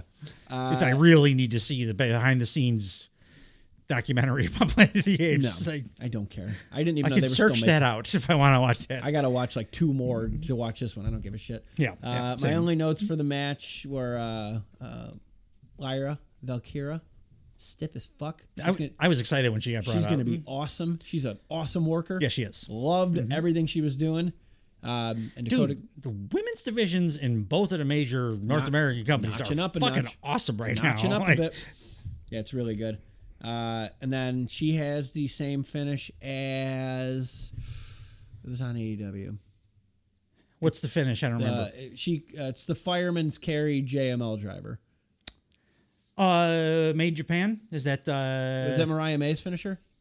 It is. It's Mayday. Yeah, it's Mayday. It's Made Japan when Penta does it. But I see. But yes, when Mariah May does it, it's Mayday. Yes. Yeah. So same finish. Yeah. Similar wrestlers actually. Which is cool. Which both rule. She's great. I want to see more of her wrestle. I want more of her on television. For sure. There's not much on this entire show where I'm like, could have done without that. Minus this Planet of the Apes bullshit. Really good show. It's all wrestling. Yeah. So after this, we get all wrestling and a CM Punk promo. There's really nothing to complain about. And then Lyra versus Zoe Stark will be next in the Queen of the Ring tournament. And then that could be a good one. It's gonna be great. Gunther fought Sheamus. I'm really happy they gave Lyra a tournament win right off the bat too. They got to build all these new NXT call-ups. They're not going to bury them right away. It's unfortunate that it's at the. Well, I mean, like now we can say that under this era, but that used to be that way. Like, no, it was never that way. No. Also, beating Dakota Kai like right away. Yeah. Like fuck yeah, dude. Because nothing's going to hurt her. She's one of the top women in the goddamn company. And like her talking alone is going to always keep her. To a certain level. It's what has kept her to a certain level. Because her work's catching up to her mouth. She finally can wrestle almost as well as she can talk. Yeah. So. King of the Ring qualifying. Nope, this is the goddamn tournament. King of the Ring match was Gunther versus Sheamus, 21 minutes, 5 seconds. Which was the main event of the evening. Sheamus got his body back. He got his body back and he worked his fucking balls off here. He did. He's like clearly still not quite to where he was, like wind-wise. Yeah. Which made this even more impressive. Yeah. Because he was like fighting through being kind of gassed the whole time. Yeah. And like, it was just awesome. Like, he clearly was more of an underdog in this match than in the previous ones with Gunther because he was like not quite there. And Gunther was bringing the same energy he brought against Xavier Woods last week when he fucking tried to kill him. Did you see the Wilson? Sheamus posted after the match a picture of his chest or back, and it said Wilson because it was a big handprint. Like, it was like similar to their other matches, except for what I just said. Like Sheamus is still in storyline too, coming back because he's been out for a long time, but his body's back to where it looks like it did, and his wind is getting there. But it was more impressive that he was able to fight through that to put this match on.